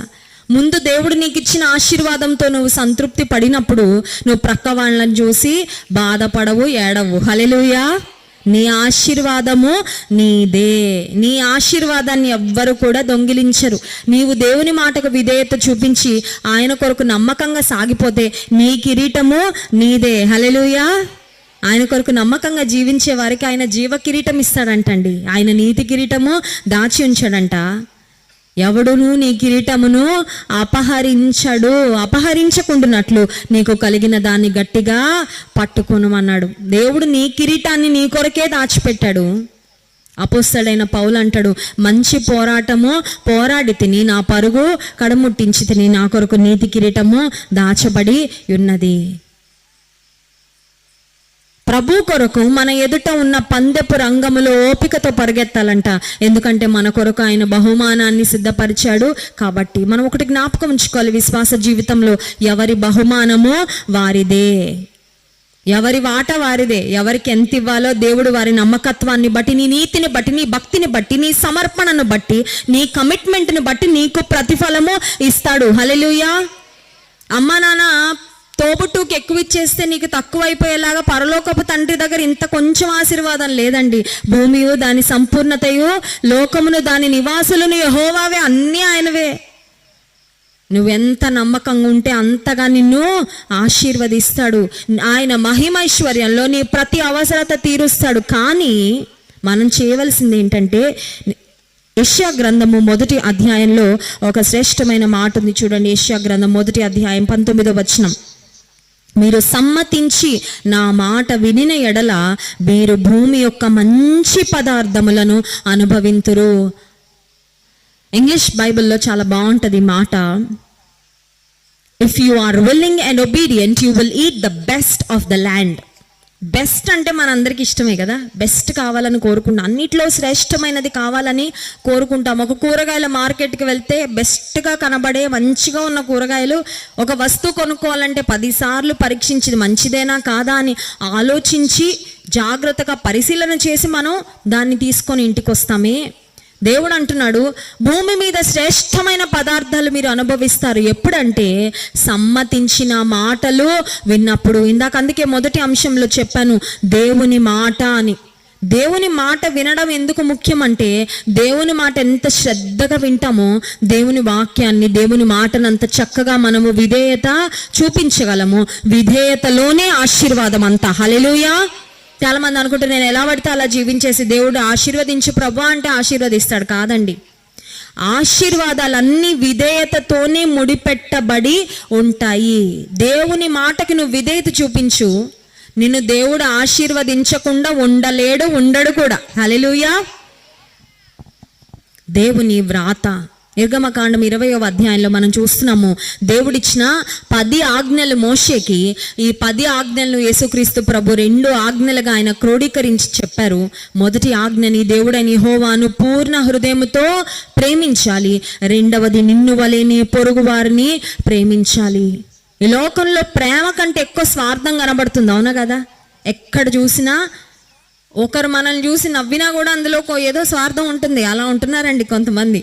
ఒకరిని చూసి ఒక మాట పలకరించాలన్నా, వీరితో నాకు ఏదైనా పని ఉంటుందంటే అప్పుడు పలకరిద్దాంలే, లేకపోతే నాకెందుకు అన్నట్లుగా ఉంటున్నారు. మన భారతదేశంలో ముంబై అనే నగరం ఉంది కదండి, మెట్రోపాలిటన్ సిటీ ముంబైలో అంట ఎవరైనా చనిపోతే ఏడవడానికి కూడా ఎవరు ఉండరంటండి. ఎవరి బిజీలో వాళ్ళు ఉంటారు. అపార్ట్మెంట్లో ప్రక్కనే ఉన్నా ఎవరు పట్టించుకోరు. అందుకని అక్కడ ఎవరైనా చనిపోతే ఏడ్చే టీములు ఉంటాయంట. కొంచెం డబ్బులు ఇస్తే ఓ బస్ వేసుకొని ఓ 25 మంది వచ్చేసి ఆ చనిపోయిన వాళ్ళ మీద పడి ఏడ్చేసి, ఆ ఏడ్చినందుకు డబ్బులు తీసుకొని కళ్ళు తుడిచేసుకొని వెళ్ళిపోతూ ఉంటారంట. అంటే మీకు అర్థమైంది అనుకుంటున్నాను, బంధాలు లేవు. వాళ్ళని చూసి వారి కొరకు ఏడ్చేవారు కూడా ఎవ్వరూ ఉండట్లేదు. ఈ రోజుల్లో మానవ బంధాలు చాలా ఆర్టిఫిషియల్గా తయారైపోతూ ఉన్నాయి. నిన్ను వలె నీ పొరుగు వారిని ప్రేమించు అనే యేసయ్య మాటను పాటించే వాళ్ళు చాలా తక్కువైపోయారండి. నా జీవితం బాగుంటే చాలు, నా కుటుంబం బాగుంటే చాలు, నేను బాగుపడితే చాలు, ఆ క్రమంలో ఇతరులు నష్టపోయినా ఇబ్బందుల పాలైనా పర్వాలేదు అనే ఆలోచన విధానాలు చాలామంది బ్రతుకుతూ ఉన్నారు. ఒక ప్రాంతంలో ఒక పాస్టర్ గారు, ఒక మిషనరీ ఒక పాశ్చాత్య దేశం నుండి భారతదేశానికి వచ్చి ఆయన చక్కగా సేవ చేస్తున్నారు. ఆయన పరిచర్య చేస్తూ ఒకరోజు అనుకోకుండా హీ ఫెల్ సిక్, అనారోగ్యం బారిన పడ్డారు, మంచాన పడిన తర్వాత ఎప్పుడు కనపడిన ఒక క్రొత్త వ్యక్తి ఈ పాస్టర్ గారి దగ్గరకు వచ్చి, మిషనరీ దగ్గరకు వచ్చి, మిషనరీ గారు బాగున్నారా, మీ ఆరోగ్యం ఎలా ఉందని ప్రతిరోజు పరామర్శిస్తూ ఉన్నాడంట. ఈ మిషనరీ అనుకున్నాడు, ఈ వ్యక్తి ఎవరో కానీ నన్ను ఇంత దేశంలో ఉన్నాను, నా కుటుంబం నా బంధువులందరూ నాకు చాలా దూరంగా ఉన్నారు, కానీ ఈ వ్యక్తి ఎంత బాగా నన్ను ప్రేమిస్తున్నాడు, ఎంత బాగా పట్టించుకుంటున్నాడని ఈ మిషనరీ చాలా ఆనందపడేవారు. సరే, కొద్ది రోజులు అయిన తర్వాత మిషనరీని దేవుడు స్వస్థపరిచారు. ఆయన పడక మీద లేచిన తర్వాత ఒకరోజు వారి ఇంటి ప్రక్కన ఉన్న వ్యక్తిని అడిగారంట, నాకు బాగాలేనప్పుడు ఒక వ్యక్తి రోజు వచ్చి నన్ను పరామర్శిస్తూ ఉండేవాడు, ఆయన పేరేంటండి, ఆయన ఏం పని చేస్తాడు అని అడిగారంట. అడిగితే ఆ ప్రక్కింటి ఆయన చెప్పిన మాట ఏంటంటే, ప్రతిరోజు వచ్చి నిన్ను పరామర్శించే వ్యక్తి సమాధి పెట్టెలు ప్రిపేర్ చేస్తూ ఉంటాడండి, సమాధి పెట్టెల బిజినెస్ ఆయనది అని చెప్పగానే పాస్టర్ గారికి అప్పుడు అర్థమైపోయింది ఆ వ్యక్తి రోజు ఎందుకు వచ్చేవాడు. అంటే ఈ మిషనరీ కనుక చనిపోతే ఈ మిషనరీకి ఒక సమాధి పెట్టి తయారు చేస్తే ఆయనకు కొంచెం డబ్బులు వస్తాయని మిషనరీ మీద ప్రేమతో రాలేదు, కానీ ఆ ధనాన్ని ఆశించి ఒక బిజినెస్ మైండ్తో ఆ వ్యక్తి వచ్చేవాడని అర్థమై చాలా షాక్ అయిపోయాడు ఆ మిషనరీ. ఎందుకు ఈ మాట చెప్తున్నానంటే, ఈ రోజుల్లో చాలామంది నిన్ను వలె నీ పొరుగు వారిని ప్రేమించు అనే ఆజ్ఞను ప్రక్కన పెట్టేశారండి. ప్రక్క వారి గురించి ఆలోచించడమే మానేశారు, ప్రక్క వారి యొక్క అవసరతల గురించి ఆలోచించడమే మానేశారు. కానీ దేవుని ప్రజలలో ఉండే ఒక శ్రేష్టమైన హృదయం ఏంటంటే, we love God and we love God's people. మనం దేవుని ప్రేమిస్తాము, దేవుని రూపంలో దేవుని పోలికలో చేయబడిన మనుషులను కూడా దేవుని హృదయంతో ప్రేమిస్తాం. హల్లెలూయా. దేవుడు ఒక రాత రాయించిన ఇంకొక సందర్భాన్ని కూడా దానియేలు గ్రంథం 5వ అధ్యాయంలో చూస్తాం. చూడండి, ఆ మాట మనం చూసి ముందుకు వెళ్దాం. దానియేలు గ్రంథము 5వ అధ్యాయము 25వ వచనం. Book of Daniel chapter 5 verse 25, 25వ వచనం. ఇంకా కొంచెం పై భాగంలో మనం చదువుదామండి. దానియేలు గ్రంథము 5వ అధ్యాయము 5వ వచనం చదువుదాం. ఆ గడియలోనే మానవ హస్తపు వ్రేళ్లు కనబడి దీపము దగ్గర రాజు యొక్క నగరు గోడ పూత మీద ఏదో ఒక వ్రాత వ్రాయిచినట్లు ఉండెను. రాజు ఆ హస్తము వ్రాయిట చూడగా అతని ముఖము వికారమాయను, అతని మనస్సునందు కలవరపడగా అతడు నడుము కీళ్ళు వదిలి అతని మోకాళ్ళు గడగడ వణుకుచు కొట్టుకొనుచుండెను. సడన్గా బెల్షజర్ అనే రాజు, బబులోను దేశాన్ని పరిపాలిస్తున్న బెల్షజర్ అనే రాజు దేవుని మందిరం, యెరూషలేములో ఉన్న దేవుని మందిరంలోని ఉపకరణాలు, అంటే దేవుని సన్నిధిలో పెట్టబడే ప్రశస్తమైన పవిత్రమైన దేవుని పని కొరకు వాడబడే వస్తువులను, బంగారు పాత్రలను తీసుకొని వచ్చి, వెండి పాత్రలను తీసుకొని వచ్చి తను తన యొక్క బృందం అందరూ కలిసి ఎంజాయ్ చేస్తున్నారండి. వాటిలో ద్రాక్షరసం పోసుకొని తాగుతూ ఎంజాయ్ చేస్తూ ఉండగా దేవుడు ఒక చేతిని పంపించి అతని ఎదురుగా ఉన్న గోడ పైన ఒక హస్తం వచ్చి రాస్తూ ఉందంటండి. ఆ దృశ్యము ఇతని లైఫ్లో ఎప్పుడు చూడలేదు అప్పటి వరకు. ఈ బెల్షజర్ రాజు ఒక మాటలో చెప్పాలంటే హీ వాజ్ ఎంజాయింగ్ హిమ్సెల్ఫ్. ఇతను అనుకుంటున్నాడు, నేను రాజుని, నాకు ఎదురేంటి, ఈ రాజ్యంలో నాకు ఏం కావాలంటే అది నా దగ్గర ఉంటుంది, ఈ రాజ్యంలో నేను తినగలను, త్రాగగలను, సుఖించగలను, నాకు అడ్డు అదుపు లేదని, నేనే ఈ రాజ్యంలో మహారాజునని విర్రవీగుతుండగా పరలోకపు రాజు దేవాతి దేవుడు ఈ వ్యక్తికి ఒక మెసేజ్ పంపించారు. ఆ మెసేజ్ ఏ రూపంలో ఉందంటే గోడ మీద ఒక చెయ్యి ఒక వేలితో వ్రాస్తూ ఉంది మాటలు. ఆ మాటలు ఏంటంటే మెనే మెనే టెకేల్ ఉఫార్సీన్ అనే మాటలు వ్రాయబడ్డాయి. చూడండి 24వ వచనం, దానియేలు గ్రంథం 5వ అధ్యాయము 24వ వచనం. కావున ఆయన ఎదుట నుండి ఈ అరచేయి వచ్చి ఈ వ్రాతను వ్రాసిన శాసనం మీదనగా మెనే మెనే టెకేలు ఫార్సిన్. 25వ వచనం, ఈ వాక్య భావమేమనగా మినే అనగా దేవుడు నీ ప్రభుత్వ విషయములో లెక్క చూచి దాని ముగించెను. 26 టెకేల్ అనగా ఆయన నిన్ను త్రాసులో తూచగా నీవు తక్కువగా కనబడితివి. 27వ వచనం, ఫెరేస్ అనగా నీ రాజ్యము నీ యొద్ద నుండి విభాగింపబడి మాదీయులకును పారసీకులకును ఇవ్వబడును. ఈ మాటకు అర్థం ఏంటంటే దేవుని వ్రాత, పరలోకం నుండి పంపబడిన ఆ చెయ్యి రాసిన ఆ మాటలకు అర్థం ఏంటంటే, ఓ బెల్షజరు రాజా, దేవుడు నీ యొక్క జీవితాన్ని త్రాసులో పెట్టాడయ్యా, నువ్వు తక్కువ పడ్డావు కాబట్టి ఈ రాజ్యాన్ని నీ చేతిలో నుండి దేవుడు తీసివేయబోతున్నాడు. It was God's judgement on king Belshazzar. Belshazzar అనే రాజు పైకి దేవుడు పంపించిన తీర్పు అండి. ఈ రోజుల్లో చాలామంది అనుకుంటున్నారు, నేను అందరికీ తీర్పు తీర్చేస్తూ ఉంటాను, నేను అందరినీ మభ్యపెట్టేస్తూ ఉంటాను, అమ్మిని తుమ్మి చేస్తాను కదండి. కొంతమంది అనుకుంటారు ఏది ఎలా అయినా నేను మార్చేయగలను. కొంతమందికి అంత మంచి మాటకారితనం ఉంటుంది కదా. కోర్టు కేసులు మా మీద ఎవరైనా వేసినా వాటిని సూట్ కేసులతో మేము కొట్టేయించగలం. మాకు మంచి పొలిటికల్ స్ట్రెంగ్త్ ఉంది, మా వెనకాల చాలామంది అండబలం మాకుంది. మాకు తీర్పు తెచ్చి మమ్మల్ని దోషులుగా నిలబెట్టేవారు ఎవ్వరు లేరు. ఎవరినైనా సరే మేము బోల్తా కొట్టించేయగలమని చాలామంది అనుకుంటా ఉన్నారు. ఈ బెల్షజర్ రాజు కూడా అదే అనుకున్నాడండి. నా ఎదుట నిలబడగలిగేవారు లేరు, నాలో ఉన్న తప్పును నాకు చూపించగలిగేవారు ఎవరు లేరు, నేనే రాజుని అనుకున్నాడు. ఈ రోజుల్లో చాలామంది విర్రవీగుతూ ఉన్నారు. ఏమనంటే, నా ఇంటికి నేనే యజమానిని కాబట్టి నా భార్యను కొట్టినా, నా పిల్లల్ని కొట్టినా, ఎంత అక్రమంగా జీవించినా నన్ను అడిగేవారు ఎవరు లేరు. భార్య ఎందుకండి ఇలా కొడుతున్నారు, ఎందుకండి ఇలా చేస్తున్నారంటే అంటాడు, అమ్మగారింటికి వెళ్ళిపో, నువ్వు అక్కర్లేదు నాకు అంటాడు. అంటే పాపం ఇంకా ఏం అనలేక ఆ భర్త దగ్గర పడి ఉంటుంది అన్నమాట. కొంతమంది యవనస్తులు ఉంటారు, అమ్మా నాన్నని బ్లాక్మెయిల్ చేస్తున్నారండి. ఈ రోజుల్లో యవనస్తులు చాలా తెలివిగా తయారైపోయారు కదండి. ఇష్టానుసారంగా జీవిస్తూ ఉంటాడు. ఒరే తాగకురా, డ్రగ్స్ ముట్టుకోవద్దురా, ఎందుకు అలా అమ్మాయిల జీవితాలతో ఆడుతున్నావు అని తల్లిదండ్రులు మందలిస్తా అంటాడు. నా ఇష్టానుసారంగా ఉండనిస్తారా, లేకపోతే నేను వెళ్ళి చచ్చిపోవాలా, నేను దూకేస్తాను, అది చేస్తాను ఇది చేస్తాను అనగానే అమ్మా నాన్న ఇంకేం మాట్లాడలేరండి. ఎందుకంటే వాడి ప్రవర్తనతో తల్లిదండ్రుల చేతులు అలా కట్టి పడేస్తాడు. ఒకటి జ్ఞాపకం ఉంచుకోవాలి, ఆకాశమందు దేవుడు ఉన్నాడండి. ఆయన అందరినీ చూస్తూ ఉన్నాడు. ప్రతి ఒక్కరికి వాని క్రియల చొప్పున ప్రతి వానికి ఇచ్చుటకు నేను సిద్ధపరిచిన జీతము నా యొద్ద ఉన్నది. ఆయన ఎదుట నిలబడి మనం లెక్క అప్పచెప్పవలసిన రోజు ఒకటి ఉంది. చాలామంది అది మర్చిపోతూ ఉన్నారు. బెల్షజర్ రాజు కూడా మర్చిపోయాడు. నేను రాజుని కదా అని విర్రవీగాడు. మన దేవుడు పరలోకపు రాజు. ఆయనకున్న పేరేంటంటే he is the king of kings and lord of lords. రాజులకు రాజు, ప్రభువులకు ప్రభు. ఆయన ప్రభుత్వం నిత్యం ఉండేది. ఈ భూమి మీద రాజులు, రాజ్యాలు, అధికారాలు ఇవాళ ఉంటాయి, రేపు పోతాయి. కానీ దేవుడు నిత్యము సింహాసనాసీనుడై ఆయన రాజ్యం ఏలుతున్నాడు.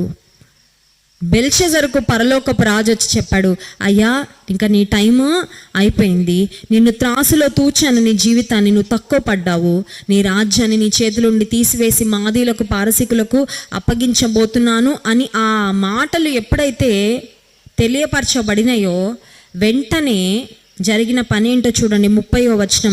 ఆ రాత్రి అందే కల్దీల రాజుగు బెల్షజరు హతుడాయను, మాదీయుడగు దర్యావేషు 62 సంవత్సరముల వాడై సింహాసనమును ఎక్కెను. దేవుడు అట్లా చెప్పాడో లేదో, దేవుడు ఆ మాట చెప్పించారో లేదో, వెంటనే ఆ మాట నెరవేరింది. ఈ రోజుల్లో చాలామంది అనుకుంటున్నారు బైబిల్ ఒక కల్పితము, ఈ సేవకులకు ఏ పని లేక పొట్టకూటి కొరకు దేవుని వాక్యాన్ని పట్టుకొని ప్రకటిస్తూ ఉంటారని. కొంతమంది దేవుని సేవకులను, దేవుని పరిచర్యను చాలా చీప్గా చూసే వాళ్ళు ఉన్నారండి. మాకు డబ్బులు ఉన్నాయి, మాకు ఉద్యోగాలు ఉన్నాయి, మాకు ఆరోగ్యం ఉంది, ఆస్తిపాస్తులు ఉన్నాయి, అంతస్తులు ఉన్నాయని. ఒకటి జ్ఞాపకం ఉంచుకోవాలి, మనము దేవుడు సర్వాధికారి అయిన దేవుడు.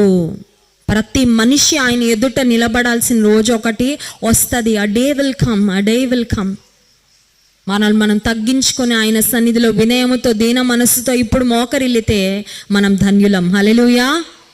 ఆలస్యం అయితే నీకే నష్టం. చాలామంది అనుకుంటారు దేశే దగ్గరకు వస్తాను కానీ లేటుగా వస్తానండి.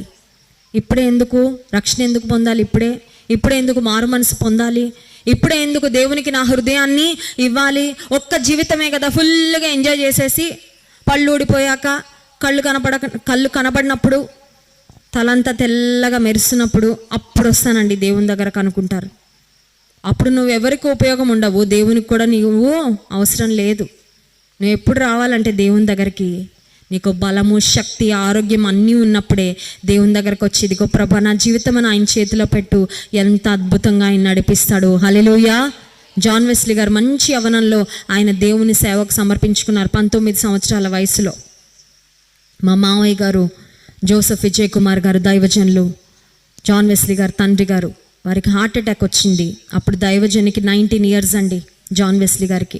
ఆ సమయంలో ఒక ప్రార్థన చేశారంట జాన్ వెస్లీ గారు, ప్రభువా నా తండ్రిని నువ్వు బ్రతికిస్తే నేను నీ సంపూర్ణమైన సేవకు నా జీవితాన్ని సమర్పించుకుంటాను. అప్పటి వరకు అనుకున్నారంట నేనైతే సేవ చేయను అనుకున్నారంట. మా తల్లిదండ్రులు అన్య కుటుంబాల్లో నుండి రక్షణ పొంది ఎన్నో కష్టాలు పడి సేవ చేస్తున్నారు, నేను మంచి ఉద్యోగం చేసి వారి సేవను సపోర్ట్ చేయాలనుకున్నారంట. కానీ ఎప్పుడైతే మా మావయ్య గారికి హార్ట్ అటాక్ వచ్చిందో ఆ రోజు దైవజనుడు దేవుని సన్నిధిలో ఒక వాగ్దానం చేసుకున్నాడు, ప్రభా ఇప్పుడు నాకు 19 ఏళ్ళే కానీ నా జీవితాన్ని నీ సేవకు సమర్పించుకుంటానని సమర్పించుకున్నారు.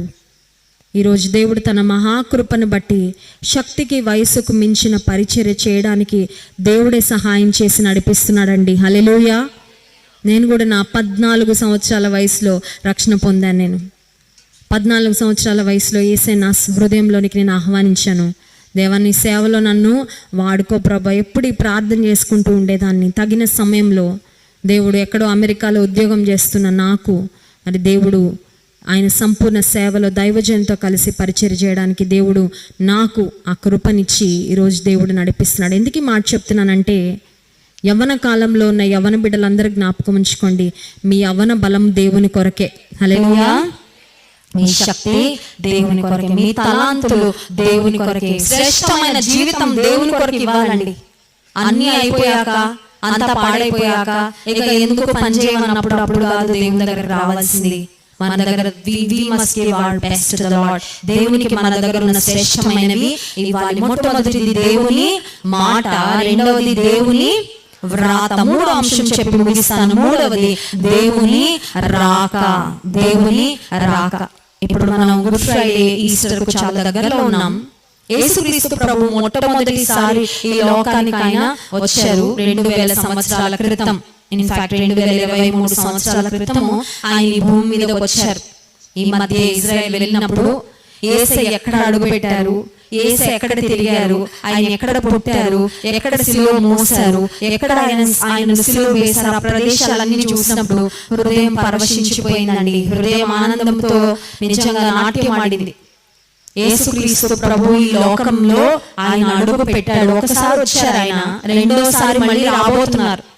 చాలా మందికి అది తెలియదండి. దేవుని రెండవ రాకడను గురించి చాలా మంది మర్చిపోయారు. చాలా మందికి దేవుని రెండవ రాకడను గురించి అవగాహన కూడా లేదు. యేసు ప్రభు ఒకసారి వచ్చారు, ఫస్ట్ టైం వచ్చినప్పుడు రాజులకు రాజే కానీ చాలా దీనుడిగా ఆయన వచ్చాడు. అందరికి అందుబాటులో ఉండాలని ఒక పశువుల శాలలో ఆయన పుట్టారు. చాలా హంబుల్ గా ఆయన లోకానికి వచ్చారు. ఒక గొర్రె పిల్లగా ఈ లోకానికి వచ్చారు. ప్రేమను చూపించడానికి, క్షమాపణను అందించడానికి, కృపనివ్వడానికి ఆయన వచ్చారు మొట్టమొదటి రాకడలో. కానీ యేసే మరణం చేయించి ఆరోహణం అవుతున్న సమయంలో ఆయన చెప్పిన మాట ఏంటంటే, నేను ఎలా వెళ్తున్నానో అలాగే మళ్ళీ వస్తానని చెప్పారండి. యెరూషలేములో మౌంట్ ఆఫ్ ఆలివ్స్ అని ఒకటి ఉంటుంది, ఒలీవల కొండ. యేసే రెండో రాకడలో మళ్ళీ అక్కడికే రాబోతున్నారండి. ఒలీవల కొండ పైకి ఆయన తిరిగి రాబోతున్నారు. He is going to come back again. మళ్ళీ ఆయన ఈ భూమి మీదకి రాబోతున్నారు. కానీ రెండవసారి ఆయన భూమి మీదకి వచ్చినప్పుడు ఎవరు సిద్ధపడి ఉంటారో వాళ్ళనే తీసుకొని వెళ్తారు. చూడండి, మనందరికీ ప్రయాణాలంటే తెలుసు కదా. ప్రయాణాలు అనగానే కొంతమందికి ఎంత సరదానో, ప్రయాణాలు అనగానే సంతోషంగా లగేజ్ సర్దేసుకుంటూ ఉంటారు చాలామంది, అవును కదా. ఈ కొంతమందికి ప్రయాణాలు అంటే కంగారు. రేపు పొద్దున ట్రైన్ ఎక్కాలంటే రాత్రంతా నిద్ర పట్టదు కొంతమందికి, అవునా కదా. అమ్మో రేపు ప్రయాణం ఎలా సాగుతుందో అని అదొక టెన్షన్ అనమాట. ప్రయాణం అనగానే మనం సిద్ధపడతాం. సిద్ధపడకుండా మనం ఎలాగున్నాం అలా వెళ్ళిపోయి ట్రైనో లేకపోతే ఫ్లైట్ ఎక్కుతామండి? No, we don't do that. సిద్ధపడతాం. ఇప్పుడు యేసయ్య రెండవ రాకడలో వచ్చి ఎవరిని తీసుకెళ్తారంటే, సిద్ధపాటు లేని వారిని తీసుకెళ్ళడు, సిద్ధపడిన వారిని తీసుకువెళ్తాడు. హల్లెలూయా. యోహాను సువార్త 14వ అధ్యాయము 2వ వచనంలో ఒక మాట రాయబడింది చూడండి. Gospel of John chapter 14 verse 2. నా తండ్రి ఇంట అనేక నివాసములు కలవు, లేని ఎడల మీతో చెప్పుదును, మీకు స్థలము సిద్ధపరచ వెళ్ళుచున్నాను. నేను వెళ్ళి మీకు స్థలము సిద్ధపరచిన ఎడల నేనుండు స్థలములో మీరును ఉండులాగున మరలా వచ్చి నా యొద్ద ఉండుటకు మిమ్మును తీసుకొని పోవుదును. యేసే పరలోకానికి వెళ్ళకముందే చెప్పారు, మీ కొరకు స్థలం సిద్ధపరచడానికి నేను వెళ్తాను అని. ఇప్పుడు భూమి మీద సొంత ఇల్లు ఉందంటే ఎంత ఆనందం కదండి. ఈ మధ్య ఒక బ్రదర్ నాకు ఫోన్ చేసి చెప్తున్నారు, నాకు గవర్నమెంట్ ఇల్లు ఇచ్చింది అక్క, నాకు ఎంత ఆనందంగా ఉందో, సొంత ఇంటి కళ నెరవేరింది అని. సొంత ఇల్లు ఉంటే ఎంత ఆనందము. ఇప్పుడు దేవుని బిడ్డలకి భూమి మీద కాదు సొంత ఇల్లు, పైన కూడా ఒక సొంత ఇల్లు ఉంటుంది. హల్లెలూయా. మనకి రెండు సొంత ఇల్లులు అండి. భూమి మీద ఒక ఇల్లు, పరలోకంలో ఒక ఇల్లు. అక్కడ ఇల్లు ఎప్పుడు బుక్ అవుతుందంటే లాటరీ సిస్టంలో కాదు. గవర్నమెంట్ వాళ్ళు రాసుకొని వెళ్ళాక లాటరీ సిస్టంలో మన పేరు వస్తేనే మనకి ఇల్లు వస్తుంది, అది కాదండి. పరలోకంలో ఇల్లు ఎవరికి వస్తుందంటే, భూమి మీద జీవించినప్పుడే యేసయ్య నా హృదయంలోనికి రాని ఎవరు యేసయ్యను ఆహ్వానించి రక్షణ పొందుతారో వారికి ఇల్లు గ్యారంటీ. హల్లెలూయా. నేనుండు స్థలములో మీరును ఉండులాగున నేను మళ్ళీ తిరిగి వచ్చి మిమ్మల్ని నాతో పాటు తీసుకొని వెళ్తాను అని యేసే చెప్తున్నారు. నీకుందా పరలోకంలో ఇల్లు? ఉందా లేదా నీకు తెలుసా? తెలీదండి. అసలు అలాంటి ఫెసిలిటీ ఉంటుందని కూడా తెలీదండి. పరలోకంలో ఇల్లు కావాలంటే దేవదూతలకైనా డబ్బులు ఇస్తే కట్టేస్తారండి? కట్టరండి. అలాగా పరలోకంలో ఇల్లు కావాలంటే డబ్బుతో మేనేజ్ చేయొచ్చండి? అవ్వదు. కేవలము విశ్వాసము ద్వారా యేసుక్రీస్తు ప్రభువును రక్షకునిగా స్వీకరించడం ద్వారా మాత్రమే పరలోకంలో మనకి స్థానము, పరలోకంలో మనకు ఇల్లు. ఇంకొక మాట ఏంటంటే, ఈ భూమి మీద కొన్ని పుస్తకాలు ఉన్నాయండి, అవి చాలా గొప్ప పుస్తకాలు. Guinness book of world records అని వినుంటారు కదా మీరు. Guinness book of world records అంటారు. ఈ భూమి మీద కొన్ని వింతలు చేసిన వాళ్ళను, వాళ్ళ పేర్లను గిన్నిస్ బుక్ ఆఫ్ వరల్డ్ రికార్డ్స్లోకి ఎక్కిస్తూ ఉంటారు. ఈ మధ్య ఒక అతను తన 2 మీసాలతో ఫ్లైట్ లాగాడంటండి. చూసారా మీరు కూడా? లాగాడంటే ఎందుకు లాగాడంటే, గిన్నిస్ బుక్ ఆఫ్ వరల్డ్ రికార్డ్స్లో తన పేరు ఎక్కాలని. ఇక ఆ గిన్నిస్ బుక్ ఆఫ్ వరల్డ్ రికార్డ్స్లో పేరు ఎక్కాలని మనుషులు చేయని పనులు లేవులేండి. చాలా లైఫ్ రిస్క్ చేసుకొని చాలా వింతలు, విడ్డూరమైన కార్యాలు చేయాలనే ప్రయత్నం చేస్తూ ఉంటారు. ఈ భూమి మీద మన పేరు గిన్నిస్ బుక్లో లేకపోయినా పర్వాలేదు. లిమ్కా బుక్ ఆఫ్ రికార్డ్స్ అని ఇంకోటి ఉంటుందండి. అది కూడా ఇలాంటి ఘనమైన కార్యాలు, వినూత్నమైన కార్యాలు చేసిన వాళ్ళందరి పేర్లు అందులో రాస్తూ ఉంటారు. అందులో మన పేరు ఉండకపోయినా పర్వాలేదు, కానీ ఒక గ్రంథం ఉంది చూడండి, ప్రకటన గ్రంథం 20వ అధ్యాయము 15వ వచనంలో పరలోకంలో ఒక బుక్ ఉంది. ఆ బుక్లో మాత్రం మన పేరు ఎక్కాలండి. చూడండి, ప్రకటన గ్రంథము 20వ అధ్యాయము 15వ వచనం. ఎవని పేరైనను జీవ గ్రంథమందు వ్రాయబడినట్టు కనబడని ఎడల వాడు అగ్నిగుండములో పడవేయబడును. జీవ గ్రంథం అనే ఒక గ్రంథం ఉంది. There is a book called the book of life. జీవ గ్రంథం అనే పుస్తకం ఒకటి పరలోకంలో ఉంది. ఆ పుస్తకంలో ఎవరి పేరైనా కనబడకపోతే వాళ్ళు ఎక్కడికి వెళ్తారంటే అగ్నిగుండంలో పడవేయబడతారు. ఒక చిన్న ఫార్ములా చెప్తాను, జాగ్రత్తగా గమనించండి. 2:1, 1:2. 2:1, 1:2 అంటే ఏంటంటే 2 సార్లు పుట్టిన వారు ఒక్కసారి చనిపోతారు, ఒక్కసారి పుట్టిన వాళ్ళు 2 సార్లు చనిపోతారు. అర్థమైందండి? అస్సలు అర్థం అవ్వలేదండి అంటున్నారు కొంతమంది కదా. 2 సార్లు పుట్టిన వాళ్ళు ఒక్కసారి చనిపోతారు, ఒక్కసారి పుట్టిన వాళ్ళు 2 సార్లు చనిపోతారు. ప్రతి మనిషి ఒకసారి పుడతాడు కంపల్సరీగా, అవునా కదా? తల్లి గర్భంలో ఉండి మనం పుట్టినది ఫస్ట్ సారి పుట్టడం. కానీ మనిషి అంటే ఈ పైకి కనబడే శరీరం కాదు. మనిషి 3 ఒక త్రిత్వం కలిస్తే మనిషి అండి. మనిషిలో ఉన్న ట్రినిటీ ఏంటంటే ప్రాణము, ఆత్మ, శరీరం. శరీరమేమో పైకి కనబడుతుంది, ప్రాణమేమో లోపల ఉంటుంది, ఆత్మ కూడా లోపలే ఉంటుంది. ఇప్పుడు ప్రాణం పోయాక ఈ శరీరం కుళ్ళిపోయి కృషించిపోద్ది, కానీ లోపల ఉన్న ఆత్మ మాత్రం జీవిస్తుంది. సో ప్రతి మనిషి ఒక్కసారి తల్లి గర్భంలో నుండి పుట్టడం ద్వారా దీన్ని ఏమంటారంటే సహజమైన జననం కదండి, ఫిజికల్ బర్త్. కానీ సహజంగా పుట్టిన ప్రతి వ్యక్తి ఆత్మీయంగా కూడా పుట్టాలి. ఆత్మీయంగా పుట్టడం అంటే ఏంటంటే ఈ లోకంలో మనం బ్రతుకుతున్నప్పుడు, జీవిస్తున్నప్పుడు మన హృదయంలోనికి దేవుని మనం ఆహ్వానించి, మన రక్షకునిగా యేసుక్రీస్తు ప్రభువుని మనం అంగీకరించి, మన పాపములను దేవుని సన్నిధిలో ఒప్పుకొని పశ్చాత్తాప పడినప్పుడు, యేసయ్య మన హృదయంలోనికి వచ్చినప్పుడు అది 2వ జన్మ అవుతుంది అన్నమాట. యేసయ్య అందుకే ఈ లోకంలో జీవించినప్పుడు ఒక మాట అన్నారు, ఒకడు క్రొత్తగా జన్మించితేనే కానీ వాడు దేవుని రాజ్యములో ప్రవేశించడు అన్నారు యేసయ్య. క్రొత్తగా జన్మించడం అంటే ఏంటయ్యా? మళ్ళీ తల్లి గర్భంలోకి వెళ్ళి మళ్ళీ బయటకు రావాలా అంటే అది కాదండి. క్రొత్తగా జన్మించడం అంటే మనం ఆత్మీయంగా పుట్టాలి. Physical birth, spiritual birth. ఎవరైతే శారీరకంగా తల్లి గర్భంలో నుండి బయటకు వచ్చిన తర్వాత యేసుక్రీస్తు ప్రభుని తమ రక్షకునిగా స్వీకరించడం ద్వారా ఆత్మీయంగా కూడా పునర్జన్మ అనుభవాన్ని పొందుకుంటారో, మారు మనస్సు అనుభవాన్ని పొందుకుంటారో. 2 సార్లు పుట్టిన వాళ్ళు ఒకేసారి చనిపోతారు. ఒకేసారి చనిపోవడం అంటే ఏంటంటే ఈ శరీరము 70, 80, 90, 100 ఆ తర్వాత ఎప్పటికైనా సరే ఒక రోజు కంపల్సరీ చనిపోద్ది. అది ఫిజికల్ డెత్, అది భౌతికమైన మరణం, అది న్యాచురల్, సహజ సిద్ధంగా వచ్చేది. దాన్ని ఎవరు కూడా ఆపలేరు. ఏదో ఒక టైంలో మనం అందరం చనిపోవాల్సిందే. కొంతమంది కొన్ని కారణాల ద్వారా చనిపోతారు. పరలోకానికి దేవుడు ఒక్కొక్కరికి ఒక్కొక్క విధానాలు తీసుకెళ్తూ ఉంటారు. కొంతమంది వ్యాధుల ద్వారా వెళ్తారు, కొంతమంది యాక్సిడెంట్లో, లేకపోతే కొంతమంది సహజ సిద్ధంగా వృద్ధాప్యానికి వచ్చిన తర్వాత మరణిస్తుంటారు. ఆయా కారణాల ద్వారా మనకి మరణం వచ్చినప్పటికీ, మరణం అయితే పుట్టిన ప్రతి వ్యక్తికి ఖచ్చితంగా వస్తుంది, న్యాచురల్ డెత్. అయితే ఇందాక నేను ఒక మాట చెప్పాను, ఒక్కసారి పుడితే 2 సార్లు చనిపోతామని. యేసయ్య ఈ లోకంలో జీవించినప్పుడు ఆయన చెప్పిన మాట ఏంటంటే ఎవరైతే ఆయన్ని స్వంత రక్షకునిగా అంగీకరించారో వారు నిత్య రాజ్యానికి కాకుండా నిత్య మరణానికి, నిత్య నాశనానికి వెళ్తారని. నిత్య నాశనం అంటే ఏంటి అంటే ఈ లోకంలో జీవించిన ప్రతి మనిషి ఈ జీవితము తర్వాత మరొక జీవితానికి వెళ్ళబోతున్నాడు. భూమి మీద మనం జీవించే ఈ జీవితము కంటే మన మరణము తర్వాత మనము జీవించబోయే జీవితము it's going to be a very lengthy time. ఇప్పుడు ట్రైన్ ఎక్కుతామండి మనం లగేజ్ తీసుకొని. ట్రైన్ ఎక్కిన తర్వాత ఇక ట్రైనే అనుకుంటామా, లేకపోతే మనం ఏ గమ్యస్థానానికి వెళ్ళాలో దాని మీద దృష్టి ఉంటుందా? ట్రైన్లో ఎక్కిన తర్వాత మనకి ఇబ్బంది ఉన్నా, చెమట పోస్తున్నా, లేకపోతే కూర్చోడానికి స్థలం లేకపోయినా సర్దుకుంటాం. ఏమనంటే ఏం పర్వాలేదులే, మా స్టేషన్ వస్తే మేము దిగిపోతాం కదా అని అనుకుంటాం. ఈ జీవితము కూడా నిత్యత్వానికి ఒక సిద్ధపాటు లాంటిది. ఇప్పుడు స్టేజ్ మీద ఒక పర్ఫార్మెన్స్ చేయడానికి ముందు ఎలా అయితే రిహార్సల్ వేసి సిద్ధపడతారో, ఈ భూమి మీద మనము జీవించే ఈ 80, 90, 70 సంవత్సరాల జీవితము నిత్యత్వము కొరకు ఒక సిద్ధపాటు లాంటిది. ఈ లోకములో దేవుని మన స్వంత రక్షకునిగా అంగీకరించకుండా, మనము చేసిన పాపాలు దేవుని సన్నిధిలో ఒప్పుకొని పాప పశ్చాత్తాపము కలగకుండా ఈ లోకంలో మనం చనిపోతే 2 సార్లు చనిపోవాల్సి వస్తుంది.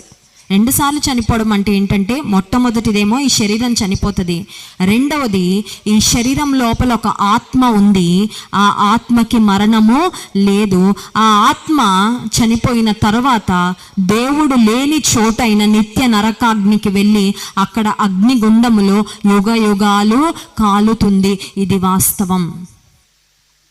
చాలామంది కోమాలోకి వెళ్ళిపోయిన వారు, కొంతమంది అయితే ఇక డాక్టర్స్ వీళ్ళు చనిపోయారండి అని ప్రకటన చేసిన వారు కూడా, ఆ తర్వాత డాక్టర్స్ కొన్నిసార్లు చూడండి ఆ గుండె మీద గట్టిగా దాన్ని ప్రెస్ చేసి CPR అంటారు కదా, చేసిన తర్వాత మళ్ళీ ప్రాణానికి వచ్చిన వాళ్ళు, తెచ్చుకున్న మళ్ళీ బ్రతికిన వారు చాలామంది చెప్పిన సాక్ష్యం ఏంటంటే, మేము చనిపోయామండి. విశ్వాసులు, దేవుని తెలుసుకున్నవారు, పరలోక రాజ్యాన్ని, బంగారు వీధులు మేము చూస్తూ ఉన్నాం. ఈ లోపల మళ్ళీ మా హృదయము మళ్ళీ ఇక్కడ కొట్టుకుంటా ఉంటే మళ్ళీ ఐ కేమ్ బ్యాక్.